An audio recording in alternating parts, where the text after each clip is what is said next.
Six childhood friends grow into the strongest hunters to ever live, conquering various treasure vaults and obtaining prestigious relics. But their leader is the most mysterious of them all, housing the highest level, but it seems he has a secret to the madness. The anime opens with a flashback following six childhood friends all striving to become rich and famous, all agreeing to become heroes together living in the imperial capital of Zabridia. In the present, our MC Cry Andre reveals the importance of treasure hunters as they're placed in a high regard and are tasked with retrieving relics within treasure vaults around the world, all while slaying creatures known as phantoms. Cry is seen visiting the clan First Step, intrigued as they're holding interviews for new members. Plus, clans are unique since they're meant to be a collection of parties. Cry admits that he had failed in the past to get strong, but as Cry lines up to enter the building, he is suddenly greeted by Ruda Runbeck, a level 3 hunter. Runda says Cry seems the most approachable out of everyone in line. But sadly, Cry has no interest in making friends, surprised to hear Runda had been going solo up until now, but needs help conquering the White Wolf's Den treasure vault. Runda says she wants to find a party to conquer said vault, but Greg Zangief, a level 4 hunter, speaks up, mocking Runda for attempting the White Wolf's Den solo at level 3. Greg says Runda will be considered an amateur in the First Step clan, advising her to go home, but this causes Runda to ready her blades preparing to duel Greg. Luckily, while Simon orders everyone to stop, reassuring Cry as he seems to be strangely keeping his face hidden from others. Heading inside, Runda is amazed at the assortment of hunters present, learning that Cry has visited the place 5 times already, feeling bad for him. Cry says people with talent will easily climb the ranks, whilst those without cling on to what they have. But Runda asks why a crowd is forming. Something Cry knows is due to Arc Brave members being present. Apparently, Arc Brave is the strongest party present, and they even managed to complete a level 7 vault with only 6 members. Arc Rodan is the leader, housing a hunter level of 7, but rumor has it that no one has ever been recruited by them at these events. Runda wonders why there is a table vacant, prompting Greg to appear again, scolding Runda for not knowing that the table belongs to the party that first founded First Step, the Grievers. The Grievers were a bunch of kids that came to the capital and shocked the world with their skills, ultimately forming the Grieving Souls Party, and is coincidentally a party composed of Cry's childhood friends. Greg suspects that the Grievers are recruiting people, hence the big event. But out of nowhere, Gilbert Bush demands to meet the Grievers, crying that his level 4 status should grant him a spot in the party. Stepping up, Tino Shade, a level 4 hunter, prepares to silence Gilbert, but Lyle tries calming Tino down. Tino says her mentor would have done the same, but Lyle says the Vice Master will get angry if something happens at the event. Sadly, the crowd encourages the brawl, making room as Gilbert draws his sword, all whilst Tino begins bouncing in place. Cry orders Runda to leave the building as it's about to get messy, but as Tino draws her blade ready to clash with Gilbert, she suddenly detects someone familiar nearby. Having noticed Cry in the crowd, Tino completely ignores the duel, allowing Gilbert to attack the air, all whilst Tino rushes towards Cry, frightening and uncovering his identity as the leader of the Grievers.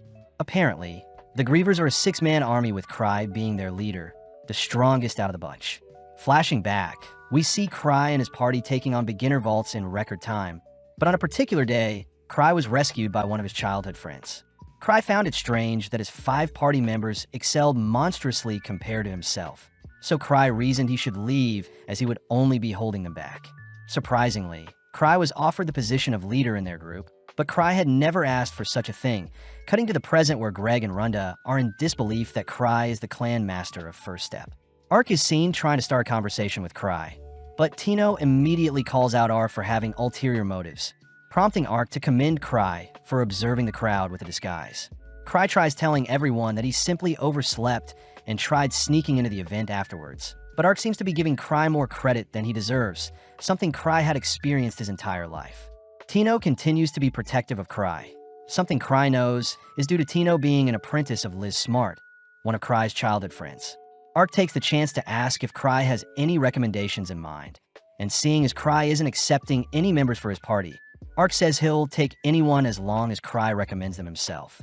Cry feels bad seeing Ark's party members glaring at him, but keeping his word, Cry realizes Tino won't join any other party than his, so Cry calls out to Gilbert, declaring that he'll join Ark's party. Cry does add one condition, reminding Gilbert that the most important thing for hunters is to not lose, so Cry will personally gauge Gilbert's power. Cry declares to everyone that he has never lost a fight, uttering under his breath that he has never actually participated in a real fight before. But Cry continues by removing one of his rings, announcing that anyone who retrieves the ring will be recommended to Arkbrave. As Cry flicks the ring into the crowd, Gilbert is the first to catch it, but Tino follows up by monstrously kicking Gilbert aside. Tino is seen looking for the ring, all whilst the crowd of hunters chase after it as well. But to motivate the crowd more, Cry says the ring is a relic and whoever obtains it can keep it. With the crowd distracted, Cry makes his leave, but as we cut to the next day, Cry is seen at the First Steps clan house. Eva Renfi, the vice clan master, reports that the building of the meetup yesterday is in ruin thanks to Cry's appearance. So the Explorers Association wants to speak with Cry. Cry says that since Ark is quite easygoing, they'll have Ark pay for the damages plus Ark can speak with the Explorer Association. Eva feels bad since Cry is pushing all the responsibilities onto Ark, but Cry says branch manager Gark is a scary person. Plus Cry can't go outside seeing as his disguised relic, reversible face, have been broken and he doesn't want to be attacked. Eva questions if Cry gets attacked often, finally convincing Cry to visit Gark. But funnily enough, Cry deeply apologizes for the damages at the event, reassuring Gark Welter, the Explorers Association's branch manager, that no one was hurt. Seeing Cry so sorry, Kanan Oz hands Cry a book filled with jobs no hunters want, jobs known as chores. Not wanting the hassle, Cry gets serious, agreeing to take on a chore to make up for the commotion he caused. Cry searches for a chore he can pass on to Ark, only to stumble onto a level 3 rescue mission. As Cry leaves, Gark is impressed Cry picked out the most dangerous job out of the bunch. Cutting over to Cry, who is horrified to hear that Ark is busy at the moment. Tino takes the chance to show off the ring she managed to retrieve at the event, but seeing as it's the perfect opportunity, Cry asks if Tino would join him for a chore. Before Tino can flee, Cry binds Tino with his hounding chain, something that disappoints Tino. Tino cries that she is still only level 4, and seeing as the quest is in the White Wolf's Den, Cry calls for Runda, Greg, and Gilbert to assist Tino. Cutting back 6 years, we see a younger Cry and his party visiting the Explorers Association, a place known as the Treasure Hunters headquarters. When Cry got cold feet and tried backing out, Luke Cycle took charge and kicked down the association's doors, demanding to challenge the strongest swordsman they had. Liz Smart also introduced herself as the greatest thief in the world, asking where they could all register as treasure hunters. But Cry began to feel sick at how fast things were moving. When Cry went to register his party, he was asked to assign a name and a crest to his party, and seeing as this is the perfect chance to deter his members from continuing on as heroes, Cry chose Grieving Souls with a Skull as their crest. Immediately, the others were against such a name and crest, but upon hearing Cry suggest he step down as leader, the others agreed to accept Cry's decision to prevent him from leaving. In the present, Cry had visited Runda, Greg, and Gilbert, all still speechless to see that Cry is the level 8 hunter with the title of Thousand Tricks. Apparently hunters that obtain a title are highly regarded, but Gilbert refuses to accept such a wimpy man like Cry to be the capital's strongest. Cry tries calming Gilbert down, asking if the trio would like to accompany Tino on her chore, but Gilbert refuses to listen to Cry, forcing Cry to recruit Greg and Runda only. Cry says Tino is free to take any other from the clan but himself, but before Cry leaves, Gilbert demands to challenge Cry, offering to go if he loses.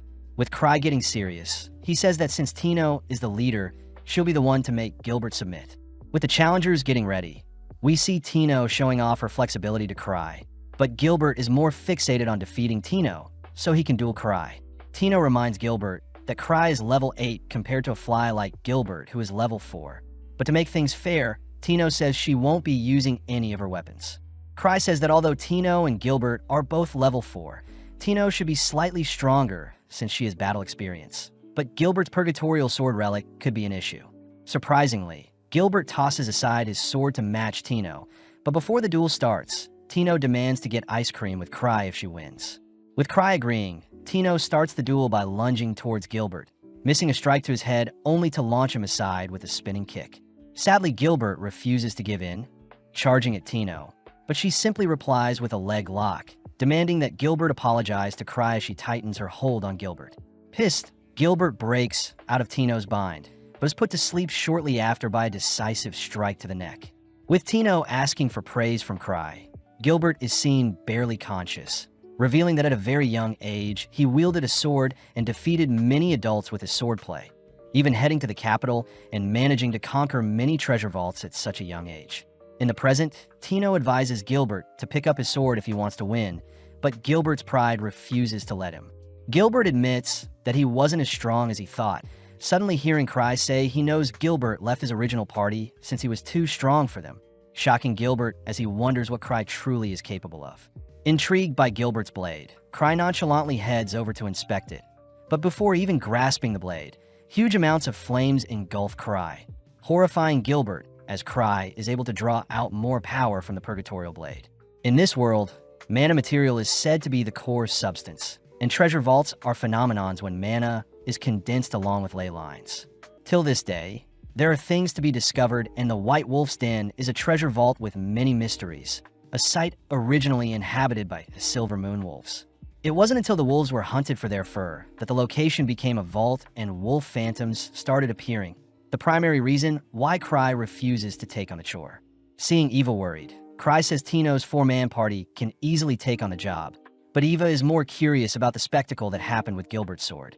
Cry cryptically says it was a simple trick even Gilbert could have pulled off, but Cry gets distracted admiring his relic rings and Gilbert's relic sword, annoying Eva as she reminds Cry that he can't be buying whatever relics he pleases.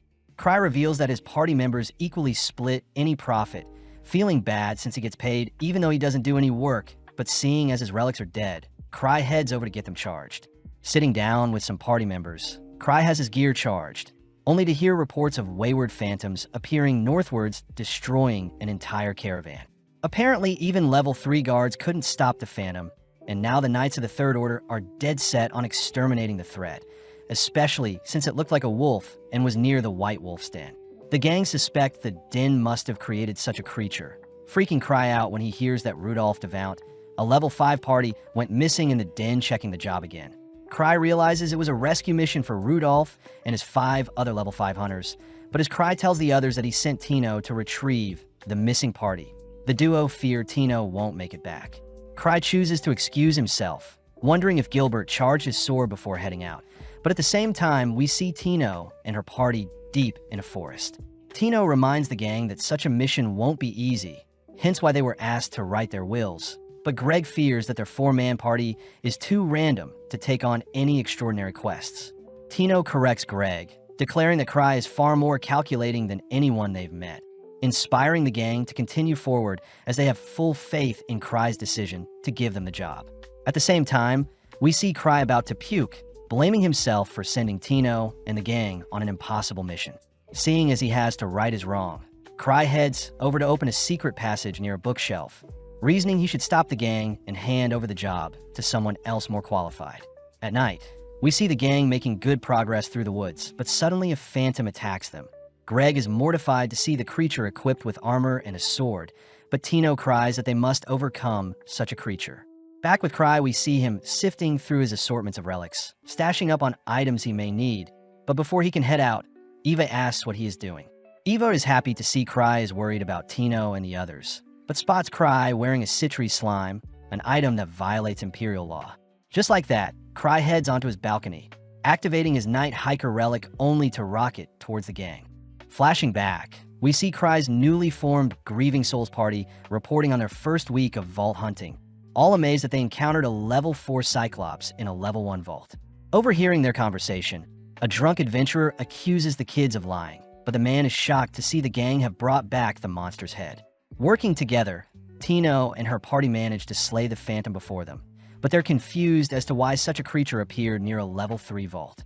Tino asks why Gilbert didn't use any flame magic, but Gilbert admits that his blade is out of mana, making Runda suggest they retreat for now.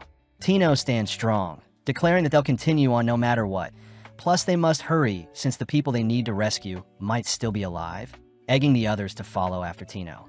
With the gang making it to the entrance of the vault, they notice multiple wolf monsters decked out in bows and guns, and it seems their larger bodies are forcing them to remain outside and stand guard. Gilbert suggests that he rush head-on into the swarm and get rid of their weapons, but Tino calls Gilbert a fool, declaring that it's her duty to ensure everyone makes it back alive. Tino says herself and Runda will use their speed to draw the monsters towards them, and only then will Greg and Gilbert attack them, rendering their long-ranged weapons useless. At the same time, We see Cry soaring through the air to reach Tino as fast as he can, all whilst the gang begin making their way into the vault, slowly carving through the wolves they face. Tino is impressed by the others' abilities, glad to see they all have a sense of teamwork, as Gilbert and Greg are relatively strong and have experience fighting. Runda, on the other hand, understands how she can distract and locate enemies, allowing Tino to deal any finishing blows, a party Tino wholeheartedly believes Cry had designed intentionally. As Gilbert clashes blades with the enemy, he is reminded of the moment he left his team, feeling a little bad since he outgrew them quite quickly. With Gilbert a little distracted, Greg charges the wolf Gilbert is dueling, allowing Gilbert to execute the monster. Moving deeper into the vault, Tino begins inspecting the surroundings, only to report a strong presence nearby that belongs to the boss. Seeing Greg a little panicked, Tino orders Greg to stand his guard and grow from facing strong monsters, something Greg admits he isn't used to, as he tends to flee from jobs when the obstacle in front of him is too great. Greg says he has seen many friends pass during his time as an adventurer, something Tino sympathizes with, but Tino reminds the others that Cry intentionally put them together. When Runda asks why she was selected, Tino gets jealous at Runda's figure, accusing Runda of seducing Cry with her breast, but regardless, the gang ventures deeper. Back with Cry, we see him scouring the forest from the skies, freaking out as he wonders where Tino and her party are. Unable to stop the flight relic, Cry has no choice but to fly into the vault in search of the gang. But as this happens, we see our gang come face to face with a monstrous wolf boss. Immediately, the gang are forced to play defensively, weaving and running away from the boss's strikes. But Tino notices that the boss has no protection around its skull. Stealing their resolve, Gilbert takes charge by blocking the boss's axe, prompting Greg to help distract the creature by slashing at it from behind. With both Runda and Tino running circles around the boss, Greg almost gets caught by the boss's axe, but luckily Runda tackles him to safety. Seeing an opening, Tino scales the boss's massive body, enduring a slash to the leg in order to make it to the boss's neck, only to plunge her blade into the creature's neck. With a lethal blow dealt, the gang watches as the boss disintegrates, all celebrating as Tino patches up her leg wound. Seeing as Greg lost his blade during the boss fight, Tino hands Greg her own blade. But before they can make plans to search for the lost hunters, a sudden projectile is tossed towards Tino's heart, something she barely manages to dodge. Seeing several other wolves emerge from a deeper section of the vault, Tino wonders if there are multiple bosses in the dungeon, wondering what Cry had in mind for them. Unable to fight at the moment, Tino orders everyone to flee into a crack in the cave, but sadly, one of the wolves rush to block them off. Greg and Gilbert say they'll distract the monsters whilst the girls flee, but Tino racks her brain for a solution, suddenly reminded of the ring she got from Cry. Refusing to leave anyone behind, the gang rally together to take down the wolf guarding the crack, first distracting and attacking the wolf from below, only for Runda to toss some projectiles at the wolf's eyes to blind it. Following up, we see Tino reminded of a time when Cry had taught her how to use one of his rings, and now using that knowledge, Tino uses the ring to launch a bright projectile into the wolf's eyes. With the creature blinded, Gilbert tries going in for the finishing blow, but Tino cries for Gilbert to stop, ultimately watching as Gilbert is blown into the nearby walls. Tino blames herself for not being more specific with her commands, all gazing up to see the wolves glaring at them, finally giving in as they have nothing left. Before the wolves can attack, a powerful projectile sends the wolves flying, revealed to be Cry, who has arrived just in time, glad to see everyone is fine. Strangely, the wolves are quite wary of Cry's presence, and when one wolf tries slashing at Cry, a mysterious veil nullifies the attack. Smirking, Cry announces that he has 17 lives, swiftly conjuring several magic balls aimed at one of the wolves. As Cry's projectiles land perfectly onto the wolf, the gang are amazed to bear witness to a level 8's power, but surprisingly, the wolf afflicted by Cry's powers is still alive. Cry admits that his magic balls are just shooting rings meant for show, beginning to freak out as the wolves before him are creatures he's never seen before. Seeing no other choice, Cry launches his special item around his neck into the air, only to ignite it to create a smoke screen. With everyone ordered to run, the gang are grateful to Cry for running in the rear guard since Tino is hurt, but Cry says he didn't mean to, as he is just slow. Tino is reminded of the first time she met Cry, flashing back to a time when a young Tino was almost captured by some thugs, but suddenly Cry and his party showed up, unintentionally rescuing her. Having made it to safety, Cry commends Tino for staying alive up until now, and seeing as Tino is injured, Cry makes use of a healing relic to instantly patch up her leg wound. Seeing as escape is their #1 priority, Cry takes the lead and begins escorting the gang through the cave, but secretly he has no idea where he is going. In the past, Cry had shown off all the relics he collected to his party, making his party jealous as they wanted Cry to pick out a relic for each of them. Some of the girls were curious about a particular magic bag that could store an infinite amount of items, but Cry says it can only store chocolate. Liz had put on a mysterious ring. An item Cry is impressed didn't tear Liz's body into pieces. As for Luke, he picked up a curse sword, but was able to stop himself from going crazy. As the gang follows Cry, he says the White Wolf Den is impossible to navigate since it's like a maze, and every time Cry turns to check the flank, so does everyone else. Gilbert speaks up, asking what Cry's plan is, but Tino butts in stating that they must figure out what Cry is thinking themselves. Tino also adds that the direction they're heading is the opposite of the exit, annoying Cry, but regardless, they continue onwards. As they reach a fork in their path, Cry attempts to go one direction, but the others suddenly scream that they can sense the lost hunters nearby, something that even surprises Cry. The gang are happy to see Rudolph and his members are barely alive, and seeing as everyone is famished, Cry makes use of his magic bag, feeding everyone some chocolate. Tino can't help but gobble up the chocolate, admiring how calm and cool Cry is. But as Greg speaks with Rudolph, Rudolph reports that a single phantom with a skull covering its entire face wiped out his entire party. Rudolph suspects that the soul hatred incarnate embodies the lingering curse of the Silver Moon, and is a creature on par with Thousand Swords, the capital's strongest swordsman. Cry recognizes the swordsman to be one of his childhood friends, Luke Cycle, a level 6 hunter.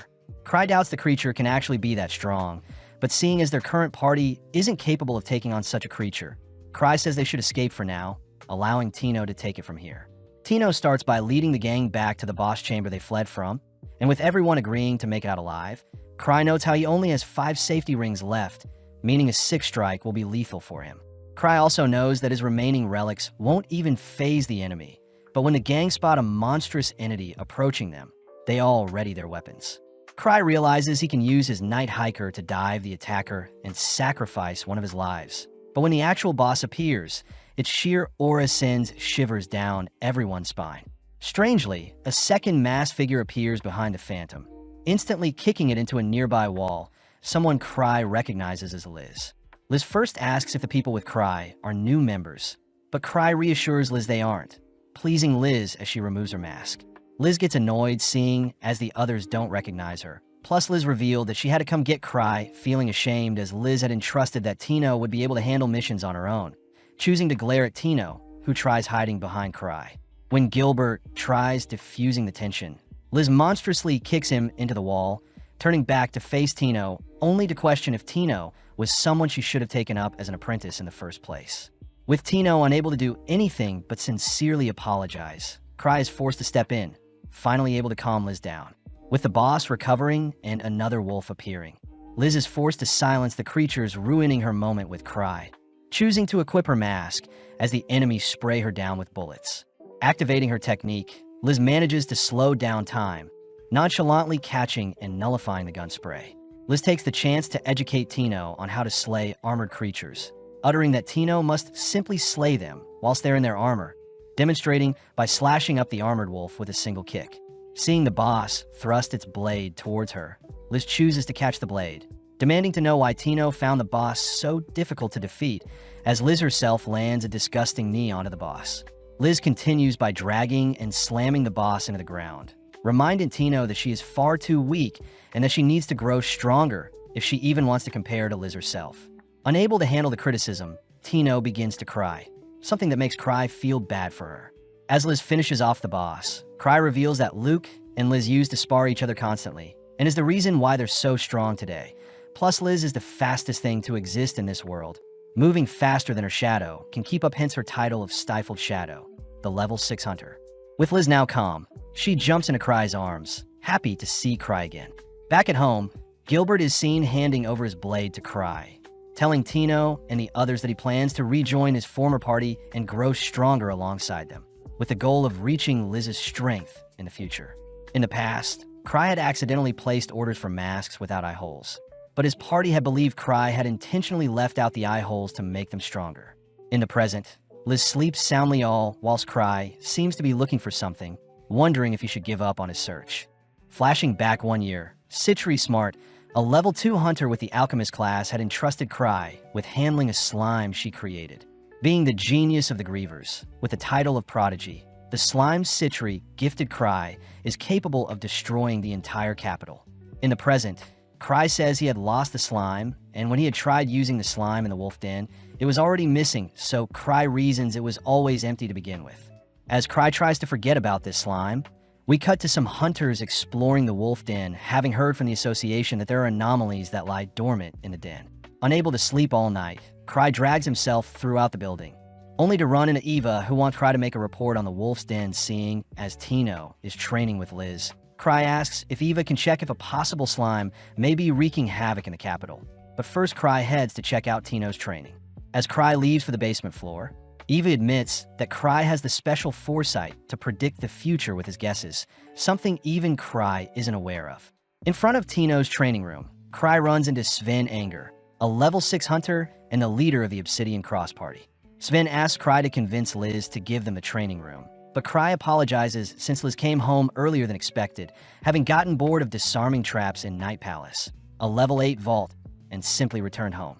Sven cries that Tino will be slain if Cry doesn't intervene, but although Cry is skeptical, he enters the training room only to see Tino completely knocked out. Liz seems to be pissed that Tino is not trying harder, preparing to end Tino with a lethal kick, but Cry suddenly orders Liz to stop. Liz says she is simply drawing out Tino's true strength, annoyed seeing Tino not trying whatsoever. But Cry reasons Liz should give Tino a break, something that ultimately convinces Liz to cease her training. Strangely, Cry's voice awakens Tino, prompting her to get back up, freaking Cry out when he sees Tino has the Griever's mask on. Unable to stop the girls, Cry heads back outside to apologize to Sven since he won't get to use the room, but Sven says he understands Tino's yearn to get stronger. In the meantime, Sven tells Cry about the phantom sightings up north, the same story Cry heard regarding the Knight's order getting crushed. Cry is annoyed that Ark isn't here to deal with the mess, especially since Ark is a far more qualified leader than himself. But Cry suddenly gets an idea, suggesting that Sven and his Obsidian Cross Party should investigate up north. Just like that, Cry manages to pass on a dangerous job to more qualified hunters. But as Cry leaves, Henrik Hefner questions why Cry always remains at base. Sven admits that Cry is strange, but Sven vouches for Cry, uttering that Cry is a monster within, warning Henrik to not underestimate Cry. That night, Gark and Kana discuss the ever-changing White Wolf's den, both unsure what caused the anomaly in the den. When Gark says he'll speak to Cry the next day, Kana says that the Obsidian Cross will be tasked with investigating the den, but Gark wonders if Cry is hiding things from them. Elsewhere, we follow several hooded figures and their leader, Noctis Cochlear, belonging to the Grand Master of Mages who researched the Akashic Tower. The men utter that the experiment they've been working on is able to draw in huge amounts of mana and artificially create a treasure vault, but the men agree to keep things under wraps in fear of Cry discovering their location. They mention that Sophia Black, Noctis' talented underling, will return soon and help with completion of the experiment, but in the meantime the men are tasked with gathering information. Elsewhere, we see a massive slime roaming and destroying the capital, but luckily it's revealed to be one of Cry's nightmares. Feeling someone in the sheets with him, Cry calls out to Liz, who asks if Cry is free today, and seeing as both Tino and Liz don't have training today, Cry agrees to hang out with Liz for the day. At the entrance of the base, we see Gark greeting the receptionist, only to spot Cry with Liz. Gark reminds Liz that she is meant to report to him when she returns from vaults greater than level 7. But Liz snaps back, accusing Gark of using Cry for himself, something that agitates Gark. When Liz fires off a kick at Gark, Gark easily blocks the strike, holding back his anger as he warns Liz to not piss him off. As both Gark and Liz's auras swell, they both begin to brawl, all whilst Cry and Kana head upstairs for a more mellow chat. Kana tells Cry about the ley lines and strange mana gathering around the wolf's den, but Cry says this isn't the thing that concerns him, as he secretly knows he must track down where he lost Citri's slime. Kana get a little annoyed hearing that Cry will be remaining at the base, but as we cut back to Gark and Liz, we see Liz taunting and mocking Gark for becoming weaker since they last fought. Liz manages to dance circles around Gark, even giving him a chance to surrender, But this finally makes Gark snap as he begins infusing his body with mana. In the distance, Cry utters that Gark used to be a level 7 hunter with the title of War Demon, and luckily before people are harmed in their little bout, Cry calls for the two demons to stop fighting. Although Gark doesn't want to stop, Liz instantly rushes to Cry's side, a speed even Gark wasn't able to follow, ultimately convincing Gark to leave for today. Later that evening, Eva returns, mortified to see the state of their building, all whilst Liz and Cry start their date. Liz takes the chance to mock Gark's pathetic strength earlier, but Cry reminds Liz that she is far stronger than normal individuals. Shocked to hear that Liz didn't even consider the boss she fought in the Wolves' Den a worthy opponent. Cry wishes for the others to return, soon seeing as he may need to speak to Citri about the missing slime. But seeing Cry so serious, Liz asks what is on his mind. Cry asks what Liz would do if the entirety of Zabridio was wiped out, but Liz cries she would run away with Cry and visit the sea. Before Cry can adore how innocent Liz is, Cry notices Liz has run off to restrain someone. Someone Liz noticed was spying on them. Cry asks Liz to let the man go so they can have a chat, but the man takes the chance to run away, something Liz believed was intentional by Cry. As Liz and Cry resume their date, the man is left alone wondering how he was captured in the first place and why he was let go. Cutting to Sven and his party, we see that Gark has entrusted them with the investigation into the White Wolf's Den, something that annoyed Sven as he wonders what Cry is scheming. Back with Cry, we see he is with Liz who believes they're on a date, but Cry is more stressed seeing as they're walking through the most dangerous neighborhood in the capital. With the locals immediately recognizing Liz, Liz asks Cry why they're investigating, but Cry utters that he is simply investigating disappearances, fearing that it may be Citri's slime's doing. Cry also mentions how there's a new ice cream shop that opened nearby, exciting Liz as she chooses to enjoy her time with Cry, but off in the distance, we see the man spying on them prior freaking out. It's revealed that the man actually owns the new ice cream shop Cry is coincidentally heading to now, plus the store is home to one of their research facilities. Before the man can panic and close up shop, he suddenly notices that Sophia Black has returned, but right on cue, Liz bangs on the entrance of their ice cream store. Liz is pissed since she knows the store was open a minute ago, but before Liz can break down the doors, Cry reasons they should head home, relieving the man who is hiding inside with Sophia. At the base, Liz feels sorry for Cry since they weren't able to enjoy some ice cream together, but Cry notes how things aren't too bad since there haven't been reports of slime rampaging yet. Cry does ask if Liz knows when Citri is getting back, but seeing as Citri brought a lot of things with her, Liz says it'll take a while. Cry chooses to brace himself for the worst just in case, but suddenly Eva appears, reporting the people she had selected to investigate the Wolf Denver. Cry doesn't mind who goes, hearing that Sven and his party have already left, and the remainder along with a relic expert will join them tomorrow. Cry wonders why so many people are being sent back to the den, but regardless asks Eva to proceed as she sees fit. But in the meantime, we cut to Noctis, who praises Cry for uncovering their hideout in the slums.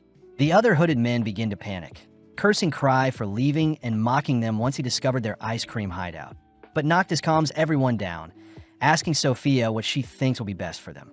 Sophia smirks, declaring that the defensive system she has built should be an interesting tool to test out against the Grievers. And seeing as they all believe Cry has uncovered what they're planning, Noctis allows Sophia to go wild and take care of things. The next day, we see Tino taking a bath, surprised to see she has no bruises, believing that Liz soaked her in healing potions after she was beaten to the brink of death. Heading to the base, Tino spots several carriages outside. Hearing from Lyle that Cry had originally requested that Ark be deployed to the Wolf's Den, but seeing as Ark isn't available, they had to overcompensate with multiple weaker hunters. Tino wonders if the den had become more dangerous since they last stepped foot in it. But just then Cry appears, asking why so many people have gathered. Eva says they're the people she gathered since Ark couldn't make it, but Cry worries that deploying so many people will cost a fortune, asking if Eva could cut down the people being sent by half. Hearing this, the crowd begins to despair seeing as Cry is sending them to their deaths. But Cry reassures everyone that a measly level 3 vault is nothing. Seeing the crowd even more panicked than ever, Cry hears that Gark has pulled together additional funding to pay the hunters. But Cry wonders if the Citri slime could be in the Wolf's Den. Cry chooses to allow the hunters to be deployed as normal. But his change of attitude freaks out the crowd. And to make things worse, Liz appears declaring that she wouldn't have taken half of the hunters gathered here, seeing how pathetic they all are.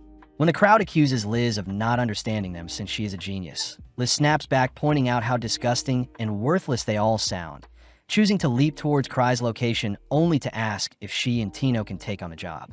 Cry immediately refuses, fearing that Tino will suffer, so Cry says the hunters gathered will proceed as planned. But suddenly Eva asks if Cry will be leading the hunters during their investigation. As the crowd begins cheering for Cry, Cry is coerced into leading the group, and seeing as he has no way out, Cry agrees to go, but he says Sven will take charge until Cry himself shows up. Cry secretly plans to show up only when everything is wrapping up, cutting over to Sven, who seems to be making good progress through the den, but they wonder why their phantom encounters have been weak up until now. With everyone heading outside and boarding the carriages, Cry manages to convince Liz to stay put at the base, only for Cry to instruct Lyle to look out for any slimes on their journey. Just like that, the hunters set off first without Cry. But as we cut over to Noctis, we see him and his men discover that many hunters are heading in their direction.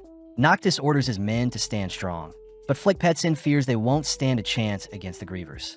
Sophia corrects Flick, declaring that her defenses against the 3 Grievers present in the capital are already in place. Plus, Sophia is confident that her defenses will stop Liz's attacks, and her tricks can stifle Cry's genius brain. Noctis asks what Sophia will do about Citri the Alchemist, but upon hearing that name, Sophia becomes enraged, declaring Citri to be her nemesis, and that she doesn't even compare to someone like Sophia herself.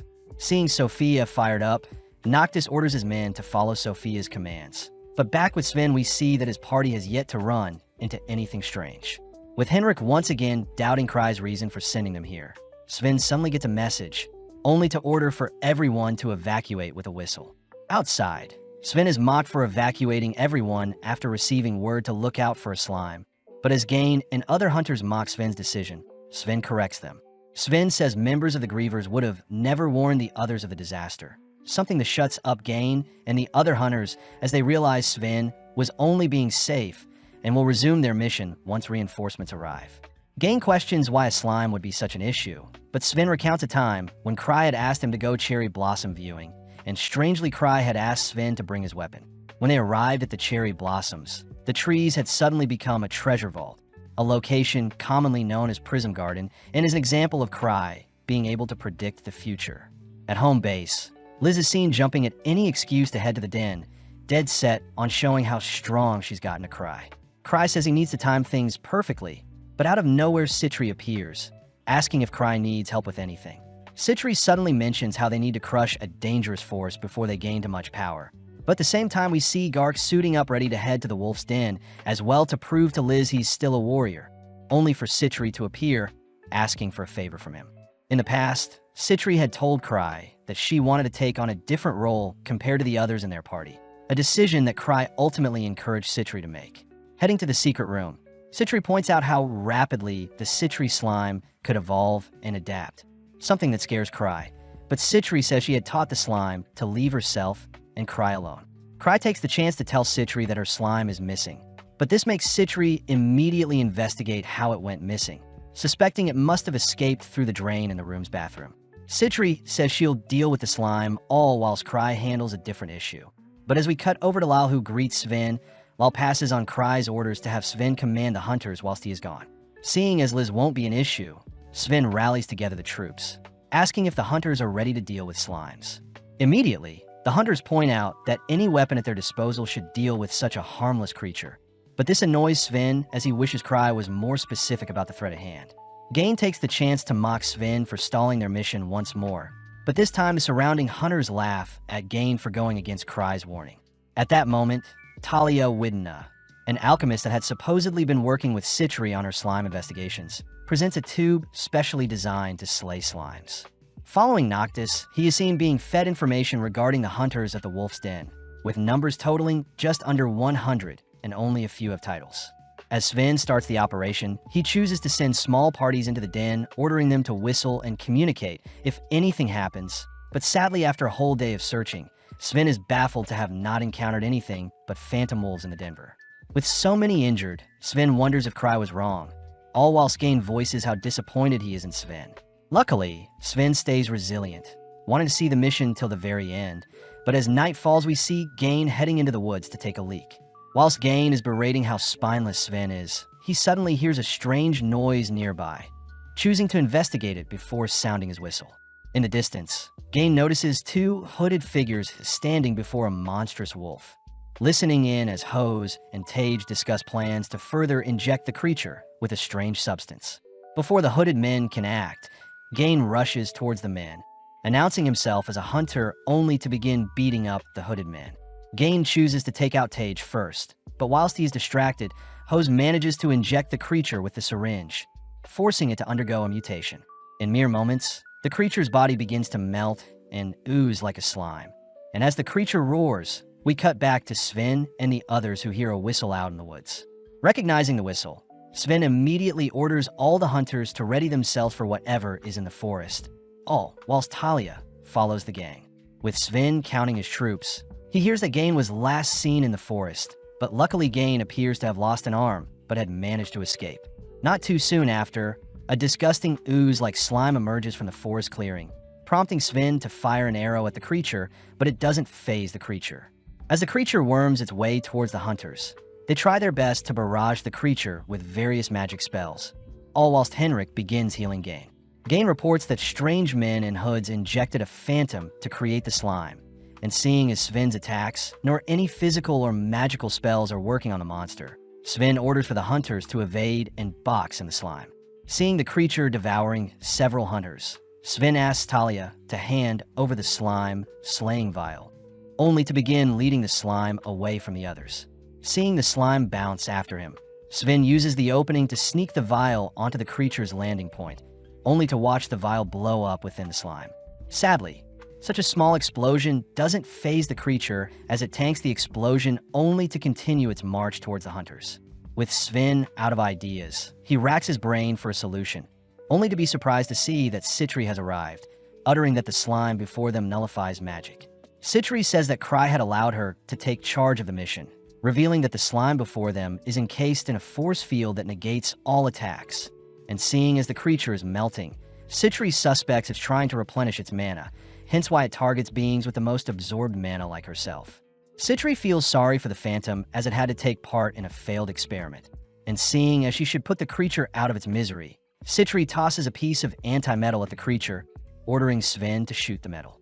In an instant, the metal explodes, wiping out a chunk of the slime, but this is enough to slay the slime for good. Gark appears, revealed to have given Citri a ride, but more importantly, Citri says she knows who is behind this mess. Following Noctis, he is mortified to learn that Citri was able to take down their transmogrified monster, but at the same time Citri tells the others that the Akashic Tower is behind this incident. The hunters are immediately skeptical seeing as Noctis is meant to have been banished from the kingdom. But Citri says she had been hunting down Noctis for a long time, plus the anomalies in the Wolf's Den reinforce her suspicions. At that moment, Talia points out that the enemy must have a base below the den, something Citri agrees with. Citri says they should first interrogate the men Gain attacked, apologizing in advance since she used up all the anti-mana metal she had, but she will still do her best to fill in for Cry. As Citri heads out to make her analysis, Sven warns Hendrik to not be fooled by Citri's good girl act, especially since Citri is a monster just like the other grievers. In the meantime, Liz rides Cry, begging him to go to the den and assist Citri, but sadly Cry forbids it all whilst Tino shyly stands idly by.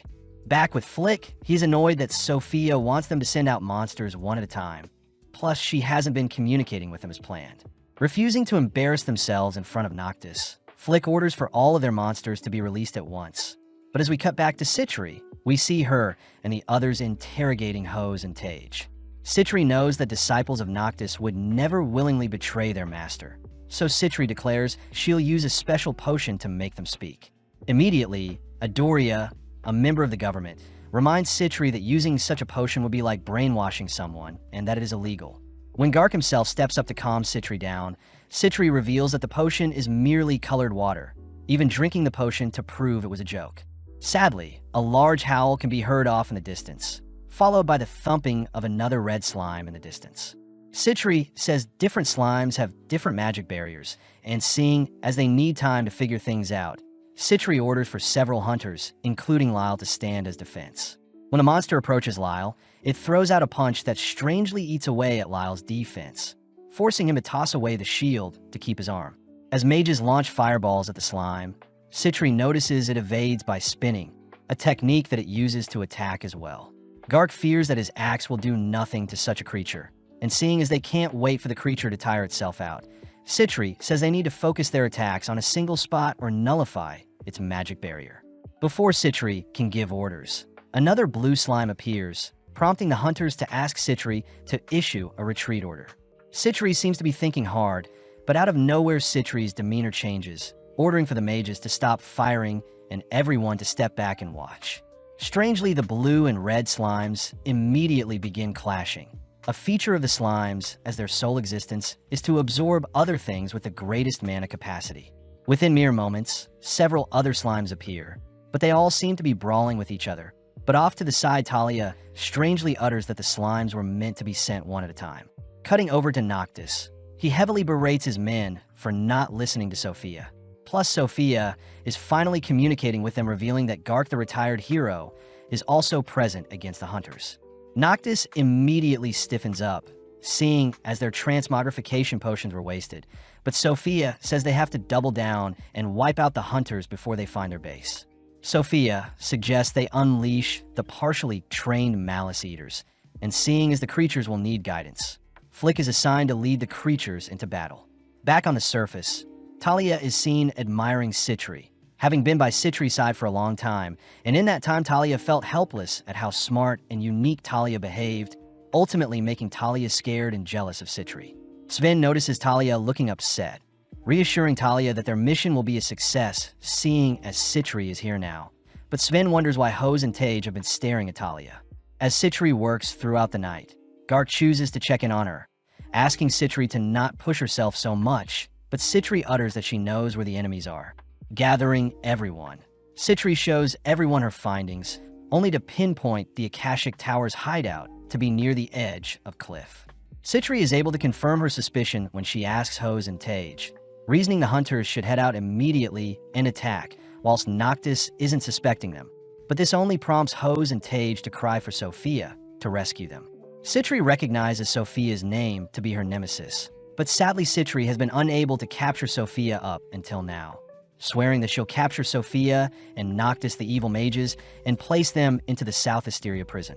Gark tries bringing up something from Sitri's past, but Sitri stops Gark before he does, cutting over to Cry, who is finally making his way over to the wolf den. Liz is clearly excited to show off her new powers to Cry, but Cry wonders how he can stall longer, seeing as he doesn't have many safety rings.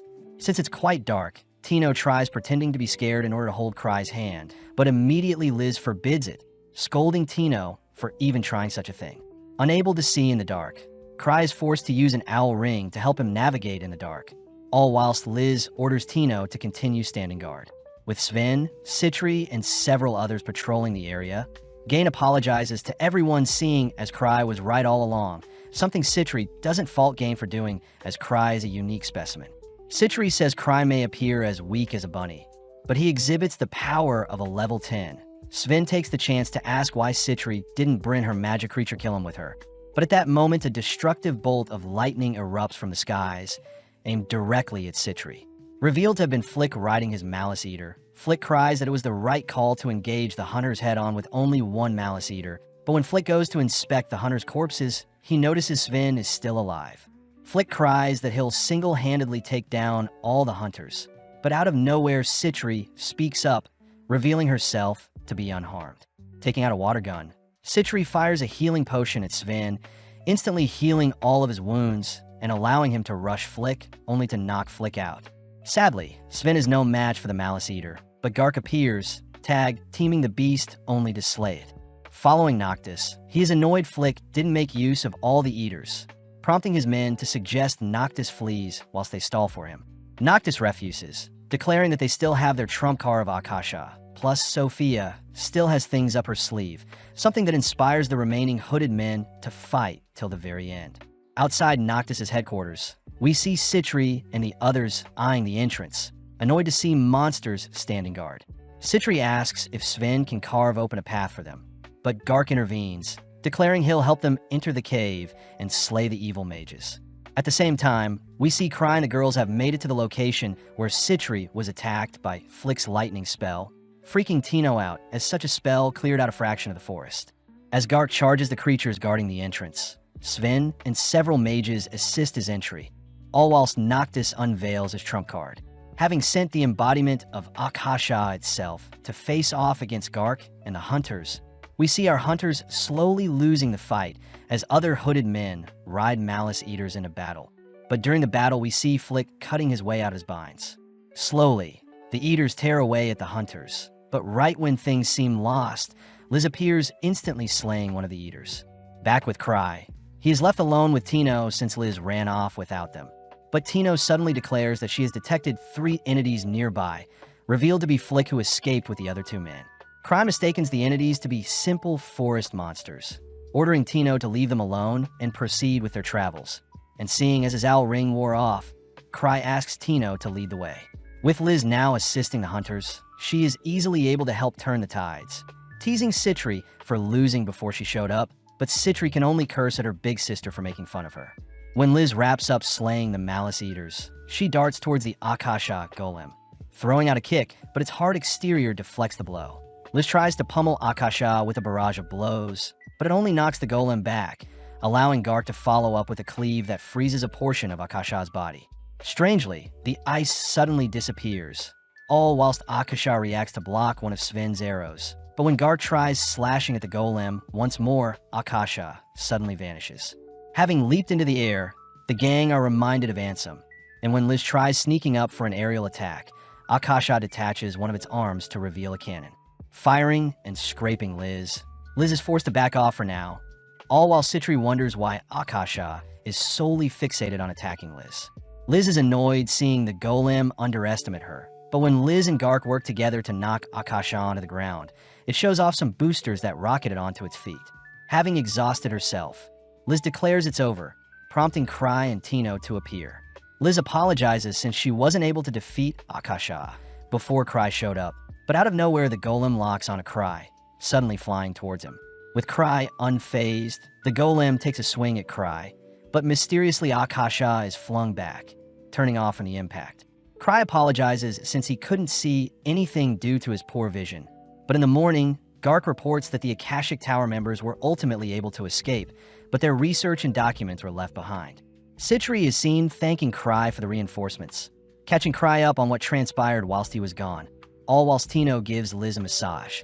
When Cry asks if Citri needs help with anything, Citri says she's fine, only to glare towards Talia's direction. Cutting over to Noctis, he hears from his men that Sophia is undercover amongst First Step, and seeing as they've completely been bested, Noctis declares they'll be leaving Zabrudia, all while Sophia seems to be searching for Citri's slime. Following Cry, he is seen being accused of setting everything up and keeping things from the association and government, something even Adoria believes.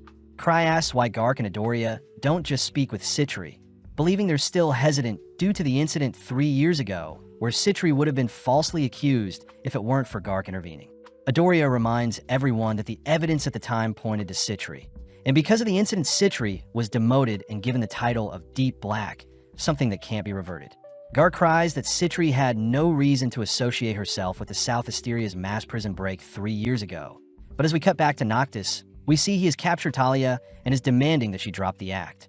The men gathered all tell Sophia to stop being Talia, but when they see one of the Malice Eaters growling at Talia, they all freak out seeing the real Sophia appear besides Talia. Sophia reveals that she is a complete replication of Talia, choosing to remove her disguise only to reveal herself as Citri Smart, a fact no one knew, not even Noctis.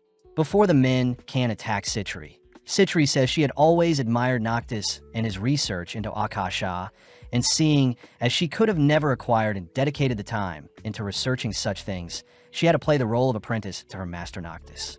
Citri admits that Cry did warn her to drop the act soon, believing that Cry had sent all the hunters to the Wolf's Den to help Citri test out Akasha's abilities, but when she saw the hunters overwhelm the Golem, she decided to end the experiment, and was the reason why the Golem flew back and didn't attack Cry. Citri declares she'll be taking the men in, first heading over to Talia and apologizing to her since she needed Talia to play as the scapegoat, having learned from her past to not stand out. When the men order their Malice Eater to attack Citri, Citri manages to tame the creature, pissing Noctis off as he casts his Kaiser Flame to incinerate the Eater. Citri uses the opportunity to unveil her Citri slime, a creature that could devour anything and grows with the amount of mana it consumes. And seeing as there is no hope of defeating Sitri, as is, Noctis chooses to flee, leaving his underlings to stall. Sadly, when Noctis heads for the exit, a strange being pushes him back.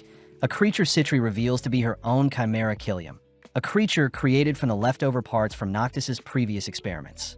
With Sitri donning her Griever's mask, she orders Killium to slay Noctis, only to cut to later that day, where Cry is surprised to hear that the Akashic Tower members have all been captured, but their memories seem to be missing.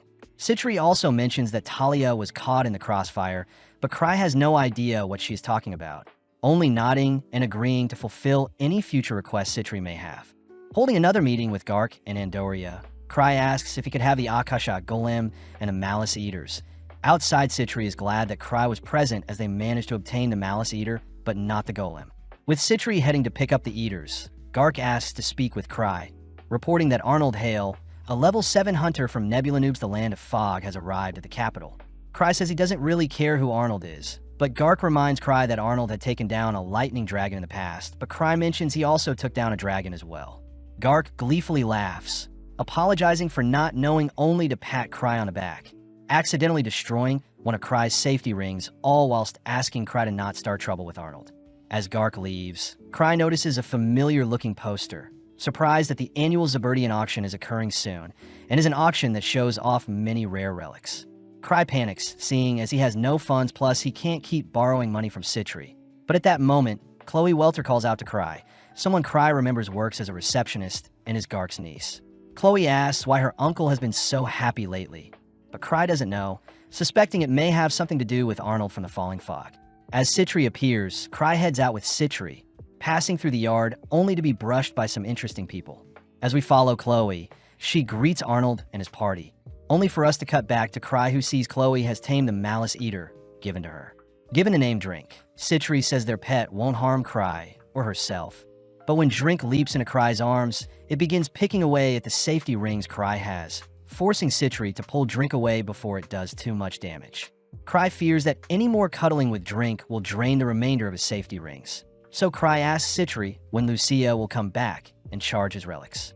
Sitri suspects it'll take a while since Luke is off engaging the boss of their assigned vault, and Lucia and the others are choosing to stay with him until they're finished. Sitri also remembers to hand Cry something, an item Cry recognizes as an Aspiration Manifest, a relic that lets a user store any one spell in it, just like the one Cry carries around his neck and acts as a lucky charm gifted to him by Lucia. Sitri asks Cry to take good care of it, but as we cut to Arnold and his party, we see Jaster pissed that Chloe wasn't more scared when she laid eyes on Arnold.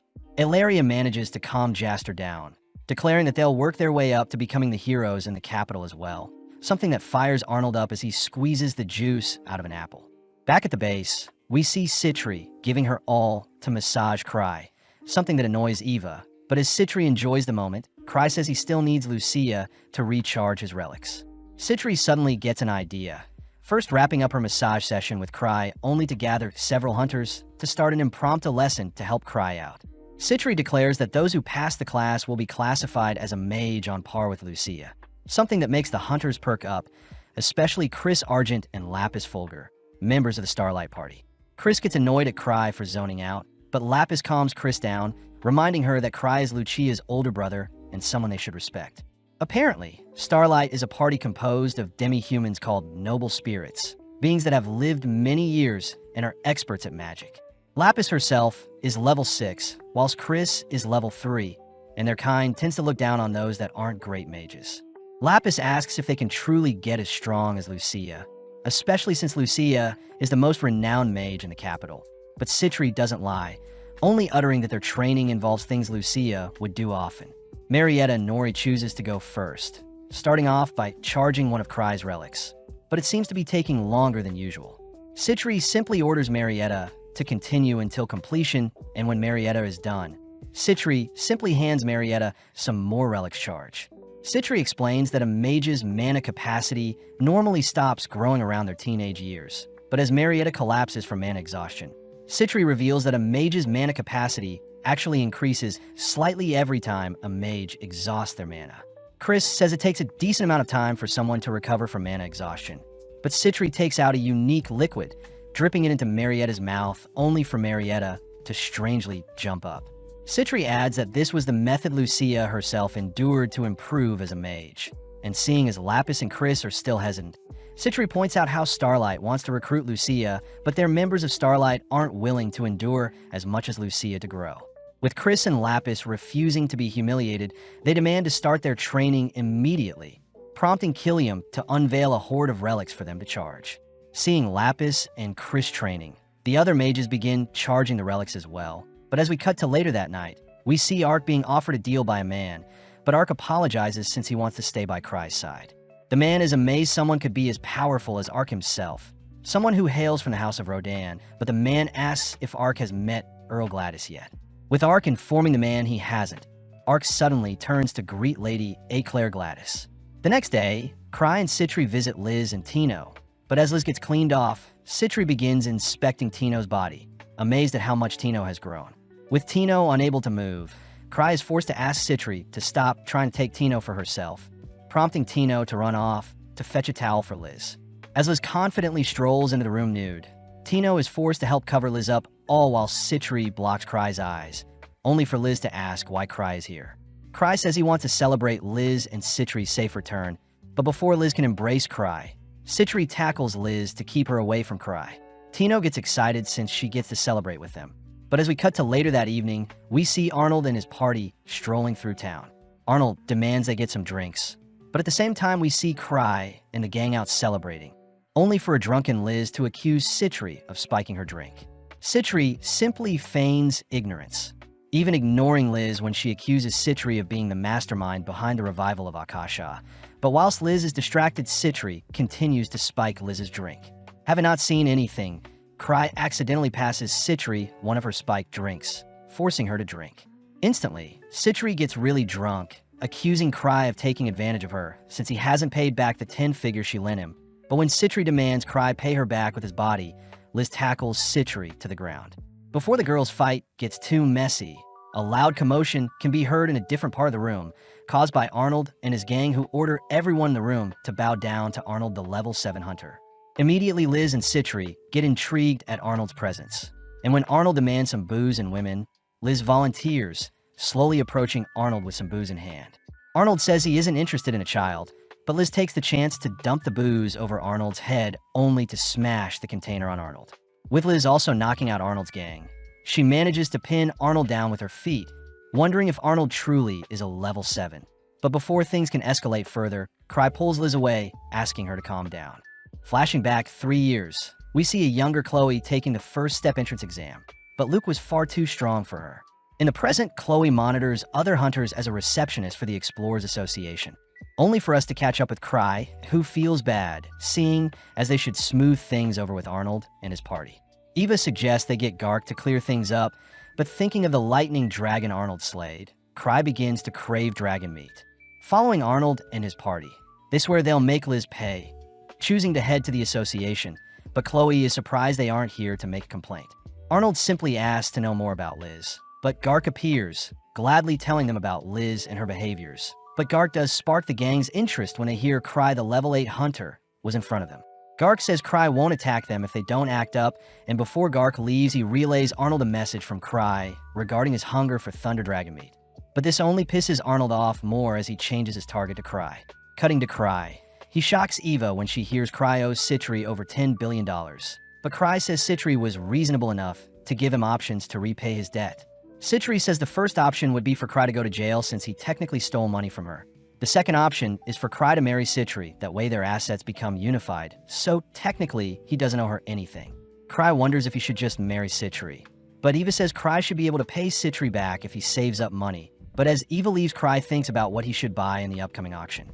With Arnold and his gang asking around, they're weirded out by the rumors of Cry seeing the future and never participating in treasure vault raids. But Arnold wonders if Cry is more of a tactician and had to rely on his teammates to reach level 8.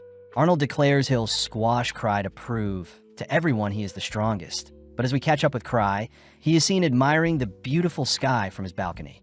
Out of nowhere, Tino appears, having since Cry needed something from her, and seeing as it's the perfect opportunity, Cry asks to borrow some money from Tino. Tino mentions how she still needs money to live, but Cry jokingly says he won't ask too much from her. Plus, Cry's 10 billion debt can be wiped out if he just marries Citri. Hearing this, Tino despairs, fearing that Citri will have Cry all to herself. But needing a change of scenery, Cry and Tino head out for a walk. Tino asks Cry why he doesn't just search for relics in treasure vaults and sell them for money. But Cry can't tell Tino that he is a fraud, but at the same time we see Arnold and his gang scheming ways to attack Cry. Funnily enough, Cry runs into Arnold's party, prompting the boys to ready their weapons as they prepare to attack Cry. But Tino reminds the boys that Cry is a god. Cry offers to apologize on his knees to prevent a beating, but Tino continues to defend Cry, declaring that scum aren't worthy of Cry's time. Seeing as Arnold and his men aren't backing down, Cry reasons they should take things onto the street. But as a large crowd forms, Cry looks around to see if any of his clan members can back him up. Having waited long enough, Arnold calls Cry out to be a spineless man who relied on others to get to where he is today, but although Cry doesn't deny such a deduction, Tino steps up to defend Cry's honor. The men declare that they only want Cry, but Tino says she'll be fighting in Cry's place, something Cry doesn't object to. Although the men don't want to hurt Tino, Tino charges towards Arnold, firing off several punches and kicks that don't faze Arnold whatsoever. As Cry scans the surrounding area, he remembers to cheer Tino on, but getting more infuriated by how cowardice Cry is, Arnold chooses to slam Tino's head into the ground, calling out Cry for being a fraud. Seeing Tino completely helpless, Cry finally steps up, declaring he'll need to subdue Arnold and his men only to activate the spell hidden in the relic around his neck. As we flash back, we see that Cry had asked Lucia to create a spell that would help him detain any enemy he desires, something Lucia ultimately made happen. In the present, Arnold and his men are seen unable to move, having been trapped by some gravity magic, but seeing as Tino was caught in the crossfire, Cry quickly helps her up. Cry tells Arnold that he is happy to accept any future challenges, but Arnold must first defeat Obsidian Cross, Starlight, and Arcbrave, the three parties within his clan, before Arnold can face Cry himself. With Cry leaving the scene, he chooses to treat Tino to a sweet treat, but Tino feels guilty for not being able to defeat Arnold, offering to conquer a vault and clear away Cry's debt in order to redeem herself. In the training hall, we see Citri helping with Liz's training, but Liz is bored facing replicas of Akasha. Saddened to hear she won't get to face the real thing. Citri brings up how Arnold attacked Cry, but he managed to escape by using one of Lucia's gravity spells, Tyrant's Order. The sisters joke about crushing him if he orders it, but as we follow Cry, he is seen asking Chloe why Arnold hates him. Chloe says Cry seems to have been disrespecting him, but when Cry fails to recall moments he was rude to Arnold, he ends up giving up. Before Cry leaves, Chloe asks why Cry failed her when she took her entrance exam with Luke, but Cry can't remember, so he says that Chloe can probably figure out the reason herself. Plus, Chloe is far more suited to be the association's receptionist rather than risk her life being a hunter. Just like that, Cry takes his leave, something Chloe admires about Cry as he is always so mysterious. But in actuality, Cry had failed Chloe 3 years ago since she was 14, 1 year below the minimum required age of 15. The next day, Arnold is seen back at the association, hearing from Chloe that Cry doesn't think much of Arnold, and worst of all, Cry believes Arnold to be a breast-loving pervert. Choosing to return home, Arnold and the gang drink away the stress of the last few days. But as Jaster returns, he makes his report when speaking with the 3 guilds. When speaking with Obsidian Cross, Sven had mentioned how Cry must have lied to Arnold and his gang before slipping away.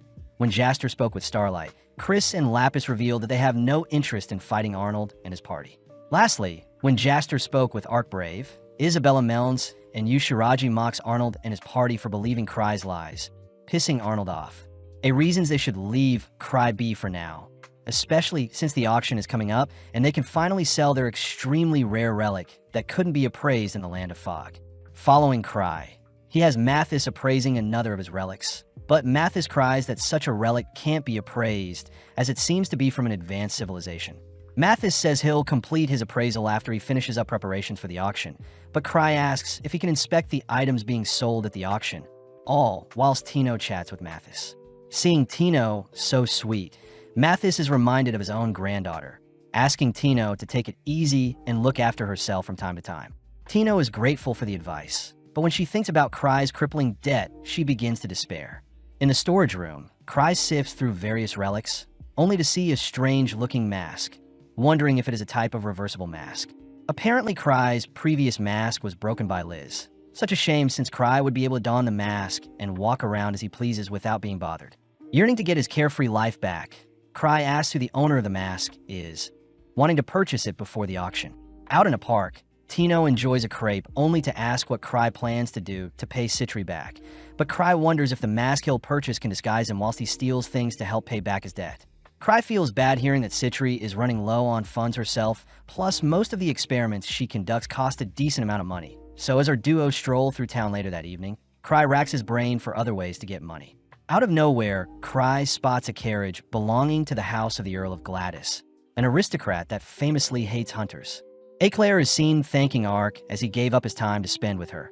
But suddenly, Eclair glares at Cry, demanding to know why he's staring at them. Ark tries introducing Eclair to Cry and Tino, but when Eclair begins bad-mouthing Cry, Cry is forced to restrain Tino from snapping back at the little girl. Eclair is confused, seeing Cry accepting all the insults she throws at him. But seeing as it's time to leave, Eclair departs, leaving Ark to apologize for Eclair's rudeness. Cry takes the chance to ask Ark for money, but Ark immediately refuses, first asking what type of relic Cry plans to buy this time. And when Cry refuses to answer, Ark says he can't lend Cry any money. Cry takes the chance to ask other people in the room for money, cutting to the next day, where rumors of a powerful relic Cry is dying for will be in the upcoming auction. But as we follow Cry, he apologizes for enlisting Citri to help with negotiations on the relic he plans to buy. Citri utters that she is willing to give her life to ensure Cry gets his relic. But out of nowhere, the owner of the strange relic mask is revealed to be Arnold himself. With A accompanying Arnold, Citri gets their negotiation talk started, mentioning how Arnold's scary-looking relic won't appeal to the buyers at the auction, so they should sell it cheap to Cry. Arnold says that's not fair since the relic could exhibit a rare skill, but Cry mentions how the relic could also be very dangerous, so Cry himself will dispose of it for them. Arnold doesn't buy anything Cry says at first, but upon realizing who he is dealing with, Arnold suspects Cry is playing mind games with him and intentionally wants Arnold to keep the mask. Smirking, Arnold says he'll sell the mask for 10 million gold, only to proudly declare his victory over Cry. Cry is confused at the low price, but before Citri can help Cry pay for the mask, several hunters offer up a higher price for the mask, ultimately ending with Eclair offering an absurd amount for the mask. Back at home base, Cry is depressed since he didn't get the mask after all, and after that stir of people offering up millions for the mask, it seems it'll be auctioned up at the event after all. Mathis had appraised the mask to be quite dangerous, and thanks to the rumors of Cry searching for an all-powerful relic spread, Cry won't get his mask, plus he needs to continue saving to pay Citri back. At that moment, Citri appears, revealing that she had actually been saving some money for the day Cry and her get married, unveiling a total of 800 million gold. Seeing Citri so infatuated by Cry, Eva reminds Citri that she can't keep enabling Cry's obsession with relics, but as the girls argue, Cry heads onto the balcony to get some fresh air. After some time passes, Citri says they should visit Eclair and see why she wants to buy the mask as well, cutting over to Eclair, who demands to know why Cry is visiting her. Cry mentions how they're here to chat, but Eclair begins to accuse Cry of using unfair tactics to reach level 8, refusing to believe a nobody like Cry is stronger than Ark. Eclair reveals that she plans to purchase and give Ark the all-powerful relic mask, so he can overthrow Cry. But Cry corrects Eclair, stating that Ark would never want someone else's help to defeat his foe. Citri also speaks up, declaring that they'll willingly put up 200 million against Eclair's bid of 100 million. But Citri says they'll give up if Eclair continues to bid more. At a crossroads, Eclair reports this news to her father Van Gladys, only for Van to ask Montour how much they can pay for the mask. Montour says their family can pull together 1 billion gold in total plus some extra if they need to. And seeing as the House of Gladys refuses to lose, Van instructs Eclair to win the bid no matter what. On the day of the auction, Citri reports that they have a budget of 950 million gold, something Cry appreciates Citri for pulling together. Before Citri can embrace Cry, Liz appears to pull Cry away, even mentioning that she can help steal the mask if they happen to lose. Arriving at the auction hall, Cry spots Tino hanging out with Runda, Greg, and Gilbert, all teasing Cry for stirring up so much trouble. Cry feels bad for not inviting Tino to come with him, so he gives Tino the role of being his agent, exciting Tino as she gets to raise the paddle to place a bid. With Tino promising Liz they'll win, Cry takes note of Eclair, who has arrived looking more confident than ever. But as the bidding begins, we cut to entry 14, where a massive mirror shield is sold for 15 million gold. In a stand, Liz is completely bored, something Cry apologizes for since the mask will be put up for bidding towards the end. Cry is forced to watch as various relics are wheeled onto the stage. But every time, Cry holds himself back from bidding, signaling to Tino to not place a bid just yet. Cry suddenly spots Tino checking on his behavior, forcing Cry to squirm as he wonders if he should buy multiple cheaper relics over an expensive one. Plus, Cry says he has an ace up his sleeve. With more and more relics being sold to other buyers, Cry prepares to give the signal to Tino to purchase the upcoming relic, but Cry stops himself, reasoning that it would be a betrayal of trust to Citri. Sadly, Cry's cravings have overcome him as he announces he'll splurge now and suffer the consequences afterwards. But surprisingly, entry number 44 is revealed to be the golem Akasha. Citri is in complete disbelief, but as the bidding starts, the price immediately starts to skyrocket. Cry immediately notices Citri acting strange, and when Cry offers to bid for the golem, Citri says they can't since Cry's mask is more important. Cry knows that the golem took tons of time and effort on Citri's part to make, and seeing as this is the perfect time to splurge, Cry gives the signal for Tino to enter the bid. Within a few seconds, the value of the golem rises to 500 million, something that scares Citri as she fears they won't have enough for Cry's mask. Cry reassures Citri that this means more to her than his mask, proceeding by having Tino place a bid for 950 million, but sadly another bidder puts up 990 million, an amount over their budget. As the bid wraps up, we see the golem was sold for 1,060 million gold, but more surprisingly, Cry was the one who placed the bid. Citri says they won't have enough to pay, but Cry reveals a check that will help cover the total amount, something Citri is grateful for.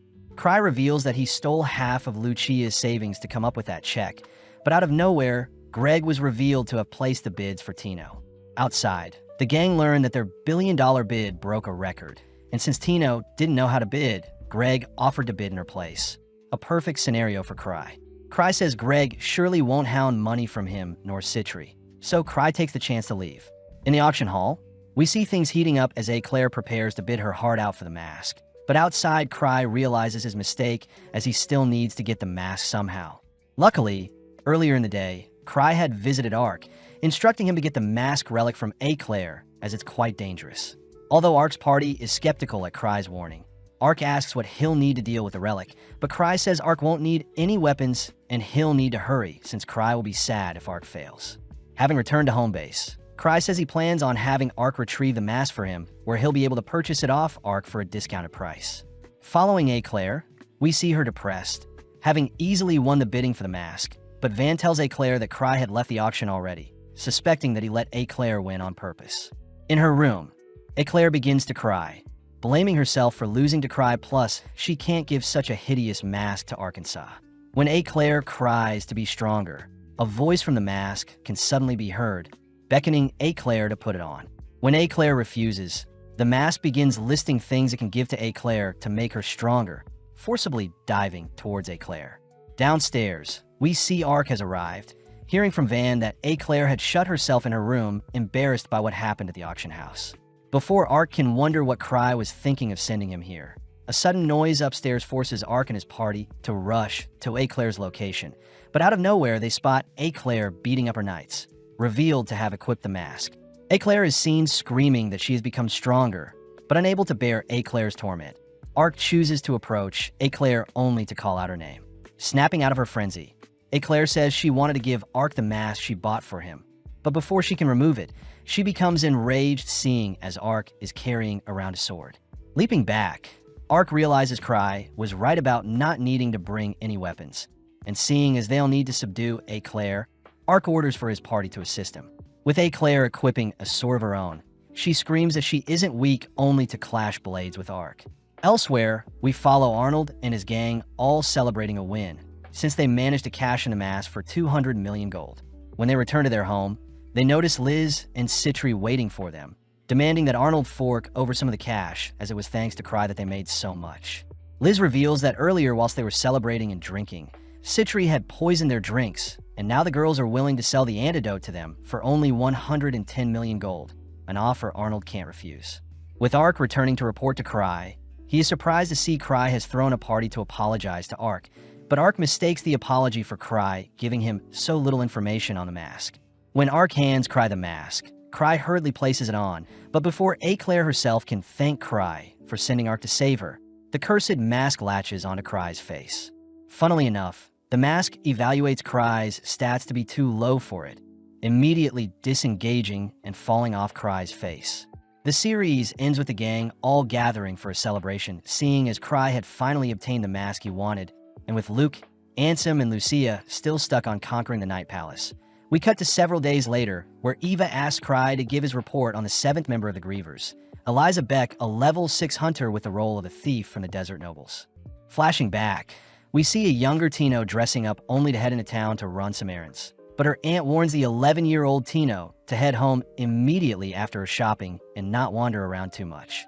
Heeding her advice, Tino heads to a bakery to pick up some bread, only to be warned by the owners that some red bandits have been kidnapping people recently, and that she should stay on the main roads and avoid back alleys at all costs.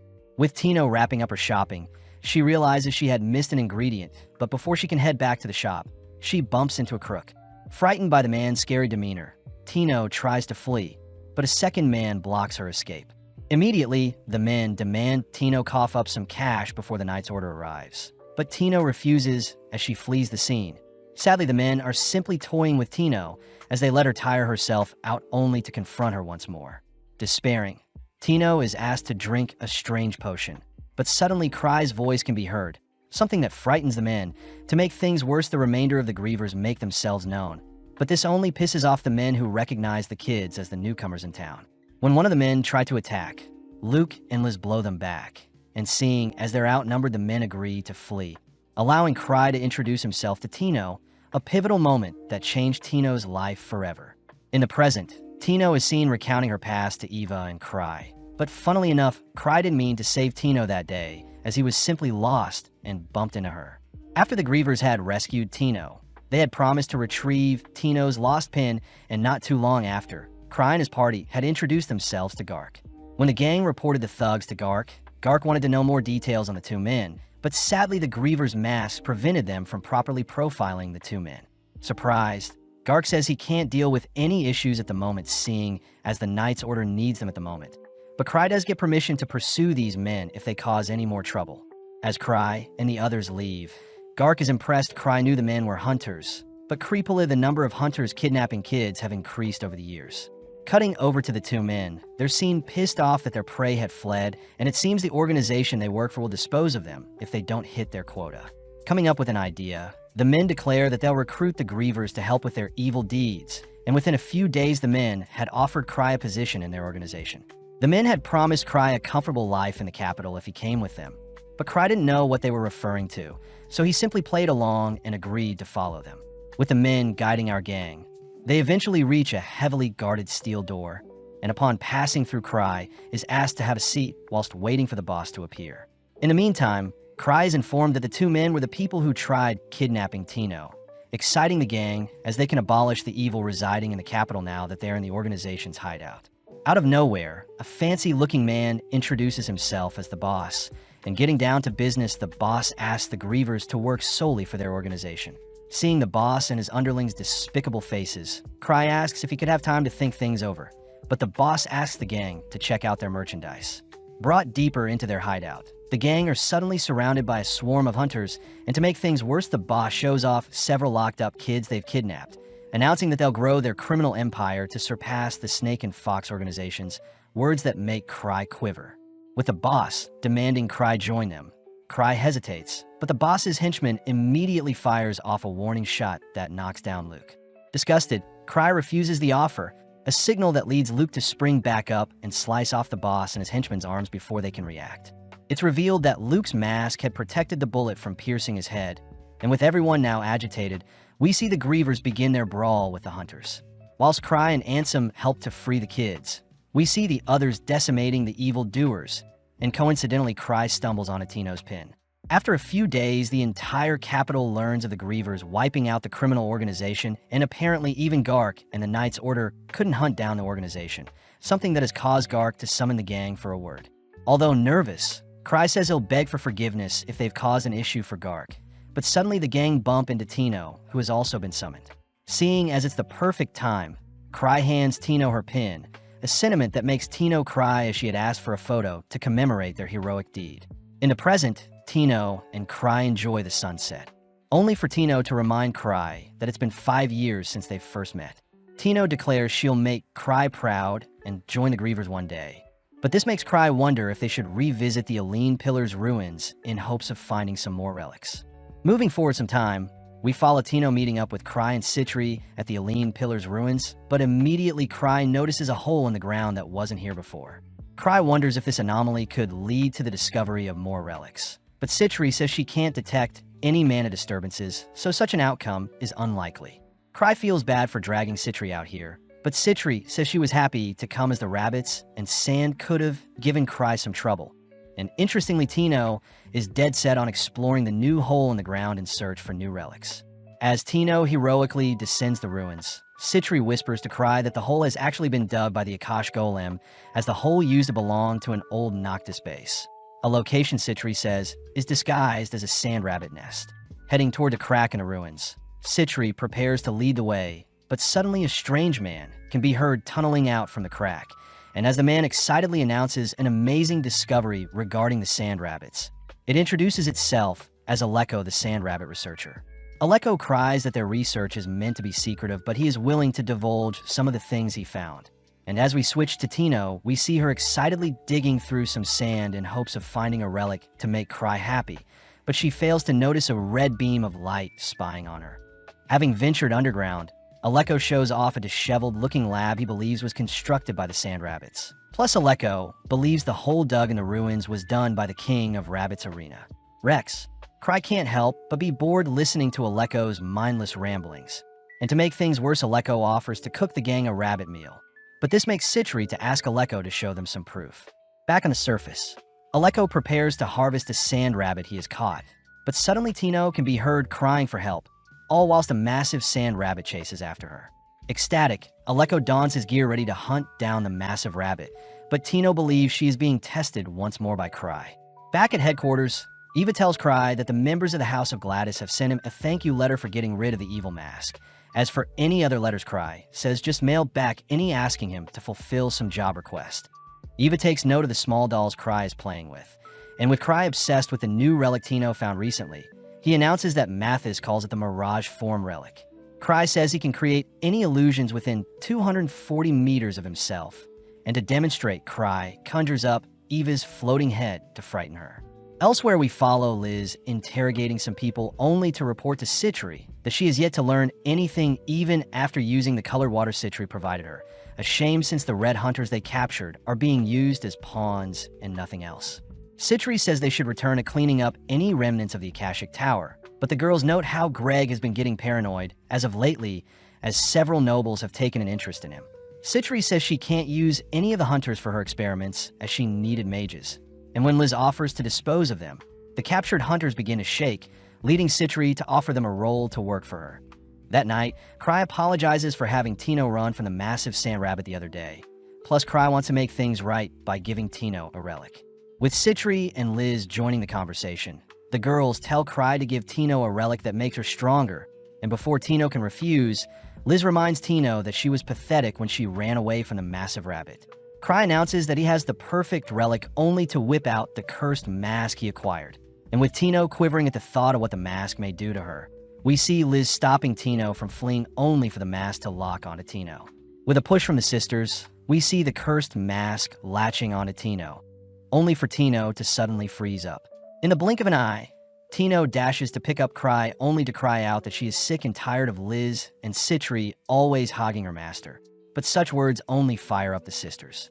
The next day, Gark is seen telling Cry about a request from Earl Gladys, and seeing as the association wants to strengthen their connection with Earl the Noble that hates hunters, Gark orders Cry to accept the request.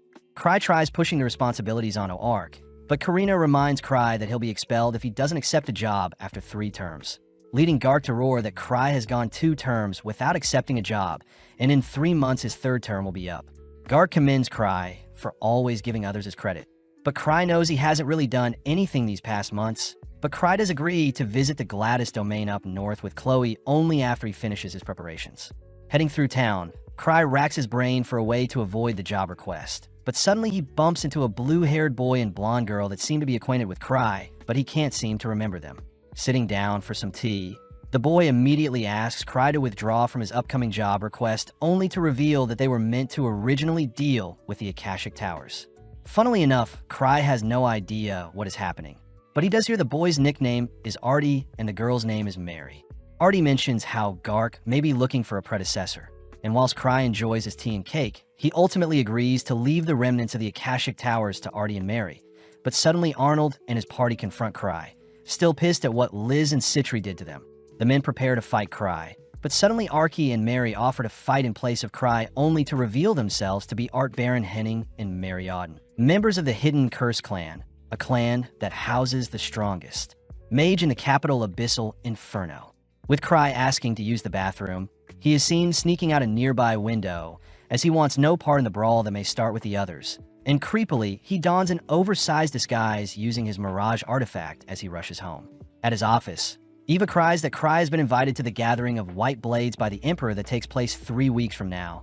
And whilst Eva celebrates the Emperor finally recognizing Cry's amazing talents, Cry cuts her off by announcing that he'll be going on a vacation.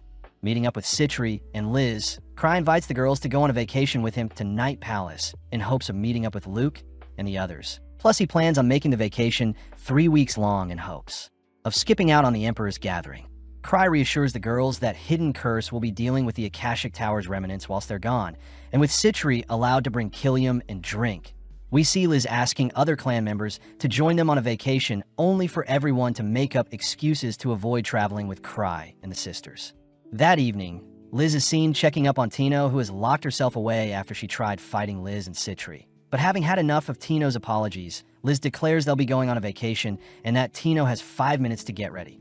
Meeting up in front of the carriage, Citri, with the help of her Electrocollars, introduces 3 of her new assistants, Black, White, and Gray, who will be traveling with them.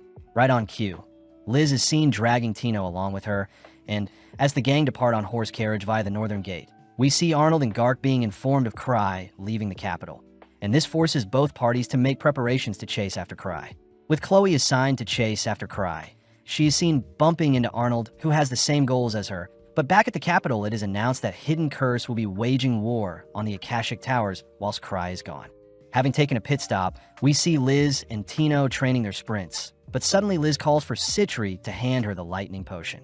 Although hesitant, Citri tosses a small vial at Liz, leading Liz to prepare to train Tino with some lightning strikes. Immediately, Tino begins fleeing from Liz, and having refused to don the creepy mask for a power boost, Tino is forced to tank several lightning strikes. With the gang setting up camp for the night, Cry reminds the sisters that training is not allowed whilst they're on vacation, and with Tino barely breathing, Cry orders the girls to prioritize having fun. Listening to Cry, the sisters get excited about what Cry has in store for them, but at the same time we see Chloe, Gilbert, and Ruta riding in a carriage alongside Arnold and his party. Although a lightning storm is brewing outside, the gang reason that they can meet up with Cry at Elon, as Cry will need to pass through Elon before entering the Gladys territory.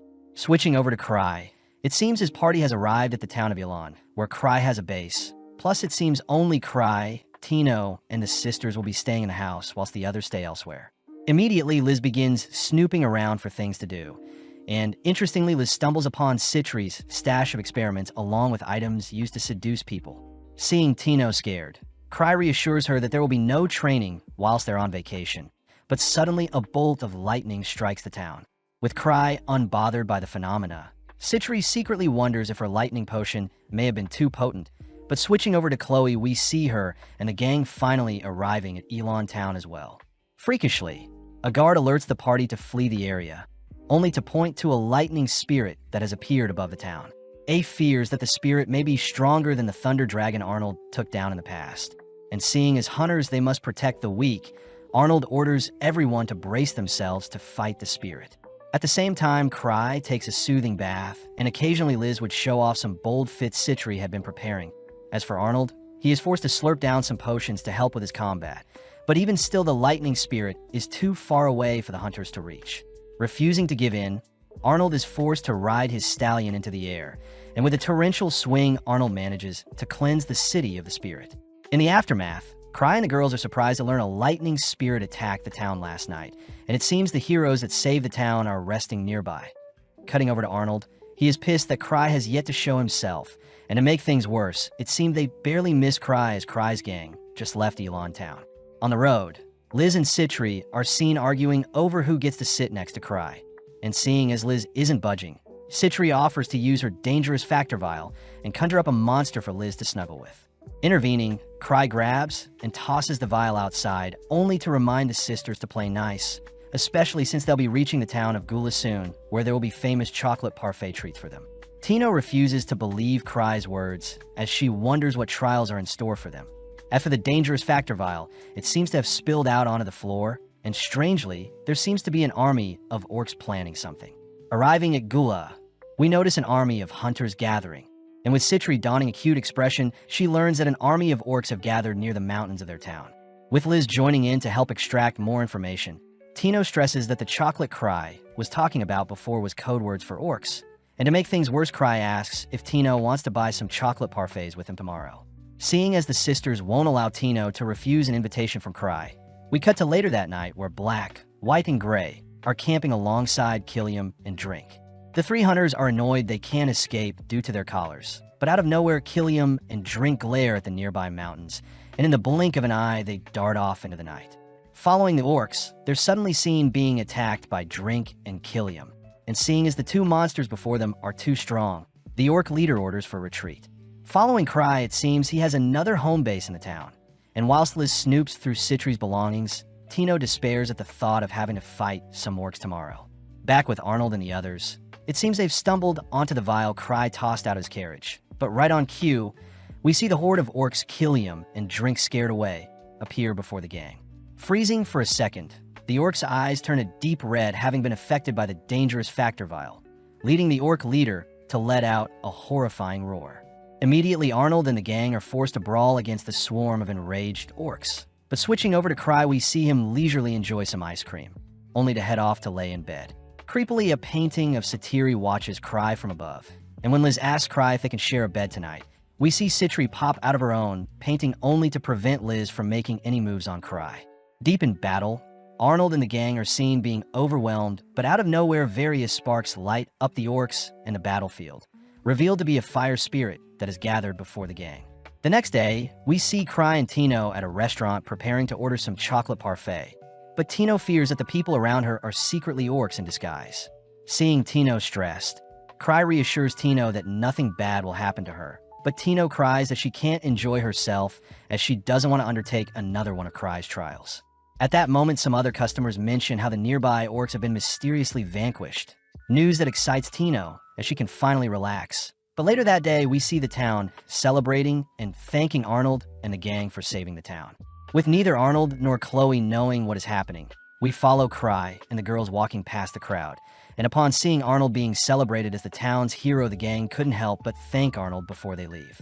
Pissed, Arnold tries reaching Cry, but sadly a swarm of flirtatious women swarm Arnold to thank him. Back on the road, Cry wonders how he can avoid Arnold's tracking, and seeing as they need a shortcut, they'll be heading off the main road and over the Galist Mountains instead. Tino is immediately frozen stiff as the Galist Mountain is filled with dangerous creatures, all whilst Arnold and his party are seemingly stuck at Town Gula. With some time passing, we see Tino mortified by the number of monsters they've encountered and slayed whilst heading north, and interestingly, Citri reports that they're entering lost giant demon territory. Cry hears that most people that encounter such demons never come back alive, and seeing as Liz is curious as to how strong these demons are, Cry allows Liz to spar with the monsters roaming outside. Excited, Liz immediately calls on Tino to get ready, and before Cry can hand Tino the creepy mask, Tino swiftly flees the carriage. The next morning, we see Liz satisfied by her training yesterday, and luckily, it seems neither Tino nor Citri's attendants were harmed last night, but interestingly, the gang appear before a fork in the road. Suspiciously, one path is well lit and has an arrow pointing down it, whilst the other looks gloomy and scary, but before anyone can offer suggestions, Cry reasons they should head down the well-lit path, and strangely, there's something watching the gang. Switching over to Arnold and the others, they seem to be lost, but Chloe and the others fear that Cry is testing them, something Arnold questions as well. That evening, Cry is happy that they have yet to encounter any more monsters, and with Cry declaring they'll set up camp for the night, leading Citri to offer to cook for the gang. Gratefully, Cry says he'll fetch some water for the gang, sparking Liz to join him. Heading to a nearby pond, Cry fetches some water, only for Liz to spring out of the pond having slain a massive fish. As the sun sets, Cry helps straighten Liz's hair, whilst Liz promises to grow stronger and train Tino, and with the mood right, Liz prepares to make a move. Out of nowhere, Liz becomes pissed having detected a creature nearby, and when we cut back to the camp, we see a horrifying monster appear. As the creature easily blocks Killiam's punch, we see Tino try to cut down the monster, but it blinks away to evade, only to return to pummel Tino. Before Tino is squished, Liz appears blocking the blow, plus the gang identifies the creature to be a lost giant demon. Citri suspects that the demon purposely led them down the well-lit path and onto its territory, and with the demon grabbing and tossing a fiery stone at Cry, we see Liz intercept the blow. Annoyed, Liz pitches a throw of her own, and instantly the creature is blown back. But sadly, the sisters know that such a demon won't be slain so easily. The girls reason that Ansem and Lucia would be a massive help when dealing with such monsters, and seeing as the demon will flee and pursue them after some time. The gang reason they should start moving. Right on cue, we see the injured demon recover from its wounds, and as we cut over to Arnold, we see him enraged, having noticed a message left behind by Liz asking him to move down the same path as them, a challenge Arnold accepts. As Cry and his party head deeper down their route, Citri remembers that the lost giant demons love torturing their prey, so Citri reasons they should set up some bait to lure the demon away. Tino gets scared, fearing she'll be used as bait, but luckily Citri offers up a dangerous factor potion that may attract other monsters for the demon to fight. Funnily enough, it seems their plan failed as the potion was blown all over the carriage by some wind, and with the gang needing to rest, they stuff themselves having just slayed all the creatures that tried attacking their carriage. Off to the side, Tino tries suppressing her worries, but she gets jump scared by the mask, and luckily, it's just Cry handing Tino the mask in case of emergencies. At the same time, we see Drink pestering the 3 captured hunters, and seeing as they don't want any trouble, Black agrees to refill Drink's bowl with some water. Coincidentally, Black notices Citri showing off a key, and as we zoom out we see the giant demon spying on them. Switching over to Arnold, his party has appeared on the mountain above Cry's camp, but Arnold fears that there are too many monsters nearby to confront Cry's party. At that moment, Arnold spots Liz's silhouette leaping through the trees, and as Arnold rushes after Liz, it's revealed to be the demon who had morphed into Liz. The demon seems to be trying to get Arnold and Cry's party to fight, and as we cut over to Cry, he runs into the demon who has morphed into Arnold. Immediately, the demon tries agitating Cry and his party, but funnily enough, the sisters and Cry reason that Arnold is a little angry. Seeing Arnold throwing a fit, Cry offers to apologize for running away, but right on cue the Real Arnold appears, a little weirded out to see a clone of himself. Locked on a Cry, Arnold takes a swing at Cry, but luckily Cry's safety ring blocks the lethal blow, and with Killiam and Drink appearing behind the demon, the sisters declare they knew the demon was a fake all along. Whilst the others engage the demon, Arnold is seen fixated on fighting Cry, and as Arnold infuses his blade with lightning, Cry is suddenly seen rushing to tackling Tino to safety. Miraculously, neither Cry nor Tino was hurt by the impact, and with Arnold demanding Cry draw his sword, Tino can't help but feel pathetic for standing idly by. As Arnold rushes Cry, Tino suddenly slide tackles Arnold, only to declare that she'll fight Arnold in Cry's place. Arnold warns Tino that she is too weak, but Tino rebuttals by placing on the creepy mask, and in an instant Tino's vision becomes blurred as the mask consumes her. This time it seems Tino is able to speak and command the mask, and with a heart of steel Tino begins to undergo a transformation, all whilst a surge of power emanates from her body. Liz is impressed by Tino's transformation, and having taken on the name of Super Tino, Tino begins her brawl with Arnold.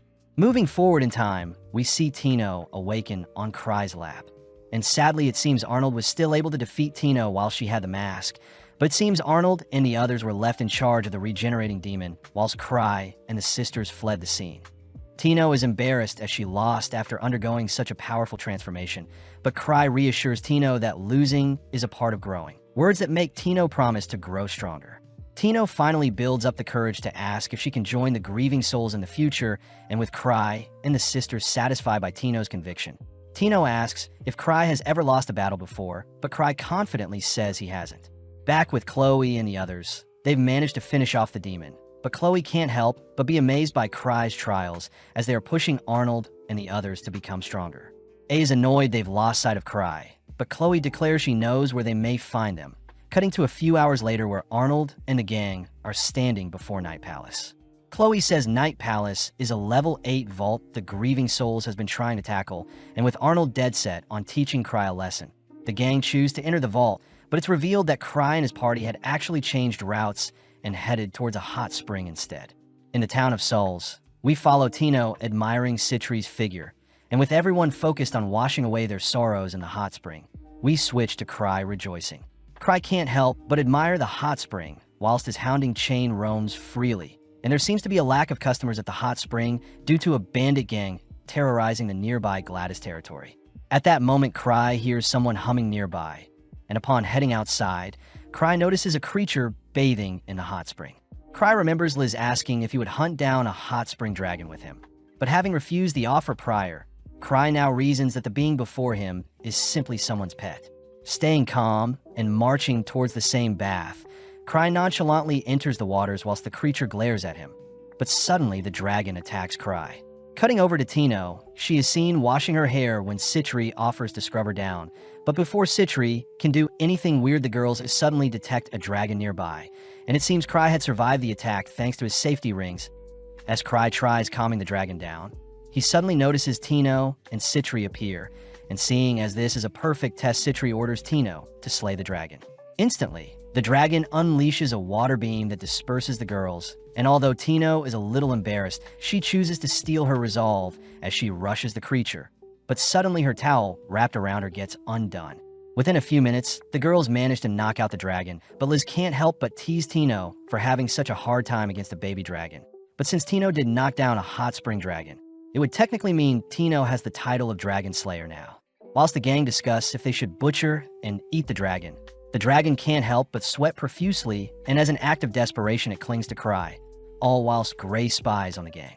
Later that day, whilst Cry plans some sightseeing activities, he bumps into Gray, who seems frightened, and suddenly Gray is seen handing Cry a key.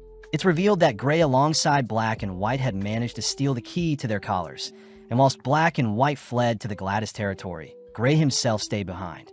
Not too concerned, Cry reveals that the men are free to do whatever they want, and as Cry and the girls explore the town that evening, they notice a hole dug in the ground supposedly meant to set up another hot spring. But it seems some bandits have halted the construction, and to make things worse, all the stores are closed. Luckily, there is a store selling dragon and demi-human buns, and interestingly, Citri has been conducting some research into these demi-human beings. Picking up some sweets, Cry munches on a red bean bun, but out of nowhere an injured Arnold appears before them. Before he can say anything, Arnold falls unconscious, and with Cry meeting up with the remainder of Arnold's party, he is shocked to hear they entered the Night Palace. When Arnold and his gang first entered, they were surprised to see so many phantom corpses, but when some high-tier phantoms appeared, Arnold and his gang were no match for them. As a last-ditch effort, Arnold had smashed the ground to create an opening to flee, and whilst the phantoms searched for them, Arnold and the others hid under the corpses of the deceased phantoms, and with Arnold's spear heading things, everyone managed to escape alive. In the present, 8 and Chloe beg Cry to forgive Arnold and stop his 1,000 trials, but funnily enough, Cry has no idea what they're talking about. Changing topics, Chloe hands Cry the request from Earl Gladys, and with Cry mentioning how he won't be accepting the quest, Citri reads that the mission requires Cry to vanquish the Barrel Bandit gang. The Barrel Bandits are a group of around 100 people that have relocated to the north, and before Gilbert can ask why Cry isn't accepting the mission, Liz and Citri mention how the bandits must have fled by now, seeing as they heard Cry was nearby. Riding this assumption, Cry reasons he should enjoy his vacation, but at the same time Arnold seems to be in a nightmare, and sadly, a phantom version of Cry seems to be haunting Arnold. Waking up, Arnold hears that Cry had visited recently, but feeling sorry for himself, Arnold leaves his room through a window, roaming the streets. Arnold feels pathetic and empty for not managing to complete Cry's trials, and needing to calm himself down, Arnold enters a hot spring, but coincidentally, he bumps into Cry. Boiling with rage, Arnold prepares to attack Cry, but having made up his mind, Arnold declares he'll return even stronger.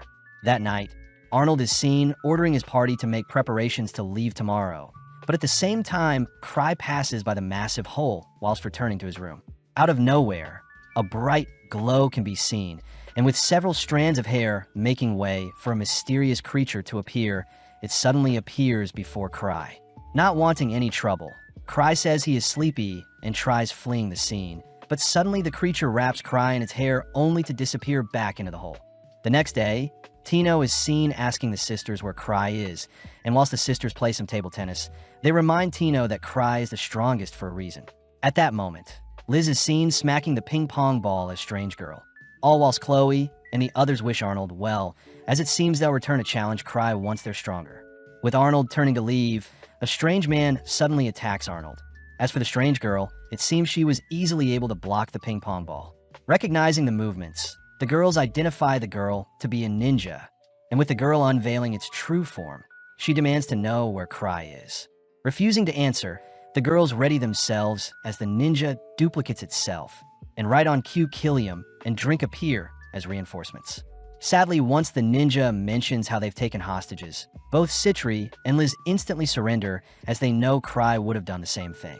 Outside, several beings wrapped in bandages have surrounded Arnold and his party, and having laced their attack with a poison, the men successfully knock down Arnold, revealing themselves to be the Barrel Bandits. The surrounding town is suddenly encased by rocky pillars only for Jeffroy and Carton Barrel to make themselves known. Carton says it was thanks to Black and White's capture that they were able to set up this trap, and with news of Cry being captured, Jeffroy heads to speak with Cry whilst Chloe seems to have escaped the bandits' capture. Luckily, it seems the bandits had mistaken Gray for Cry, and all whilst this happens, Cry is unconscious in a hole all whilst the strange creature watches over him.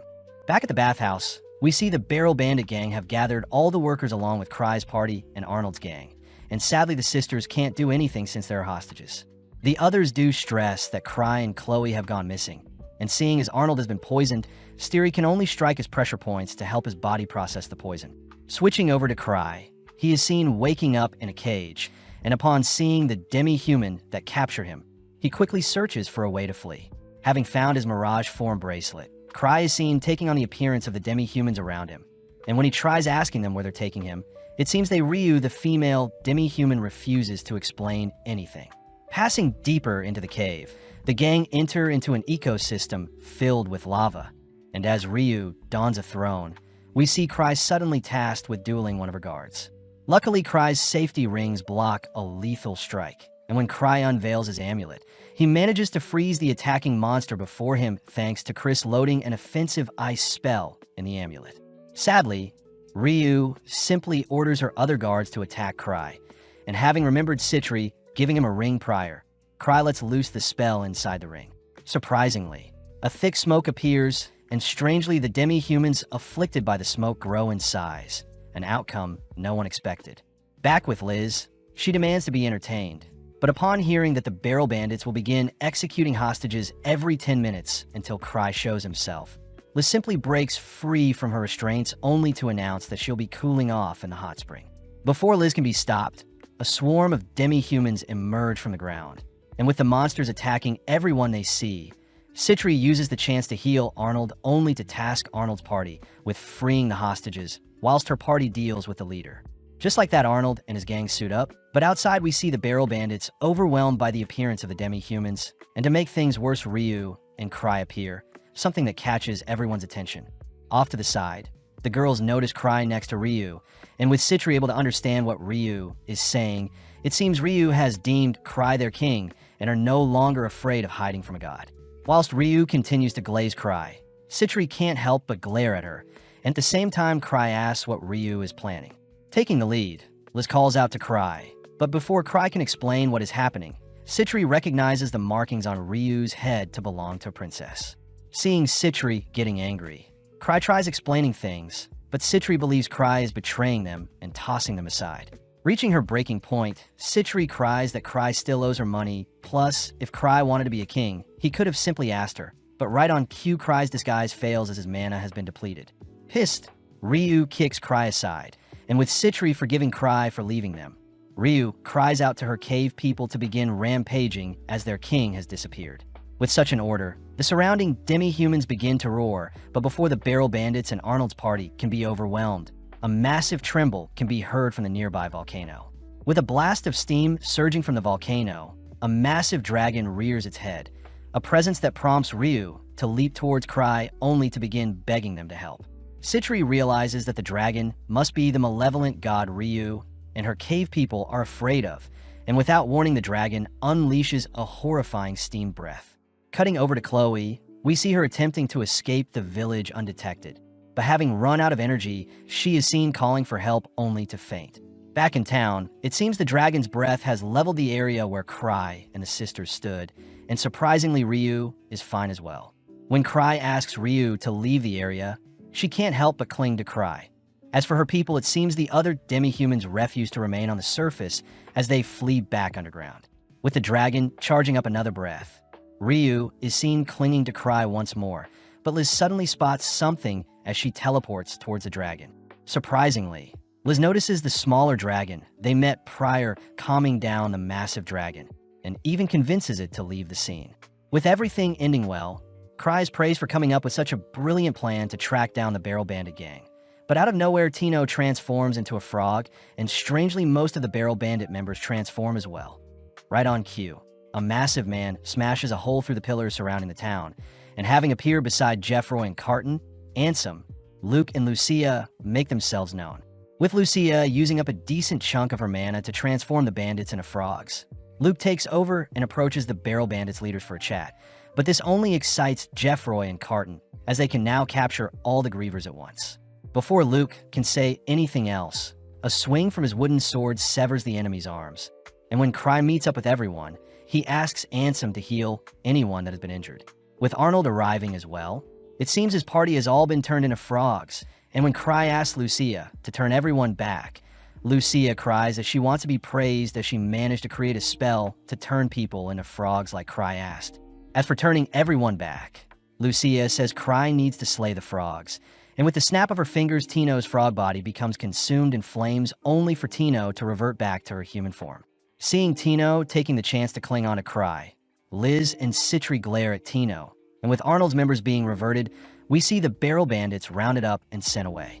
With Arnold finally bidding farewell to Chloe, we see Luke asking more about the cave people and dragons that appeared, but seeing as 3 weeks have already passed since he left the capital, Cry says it's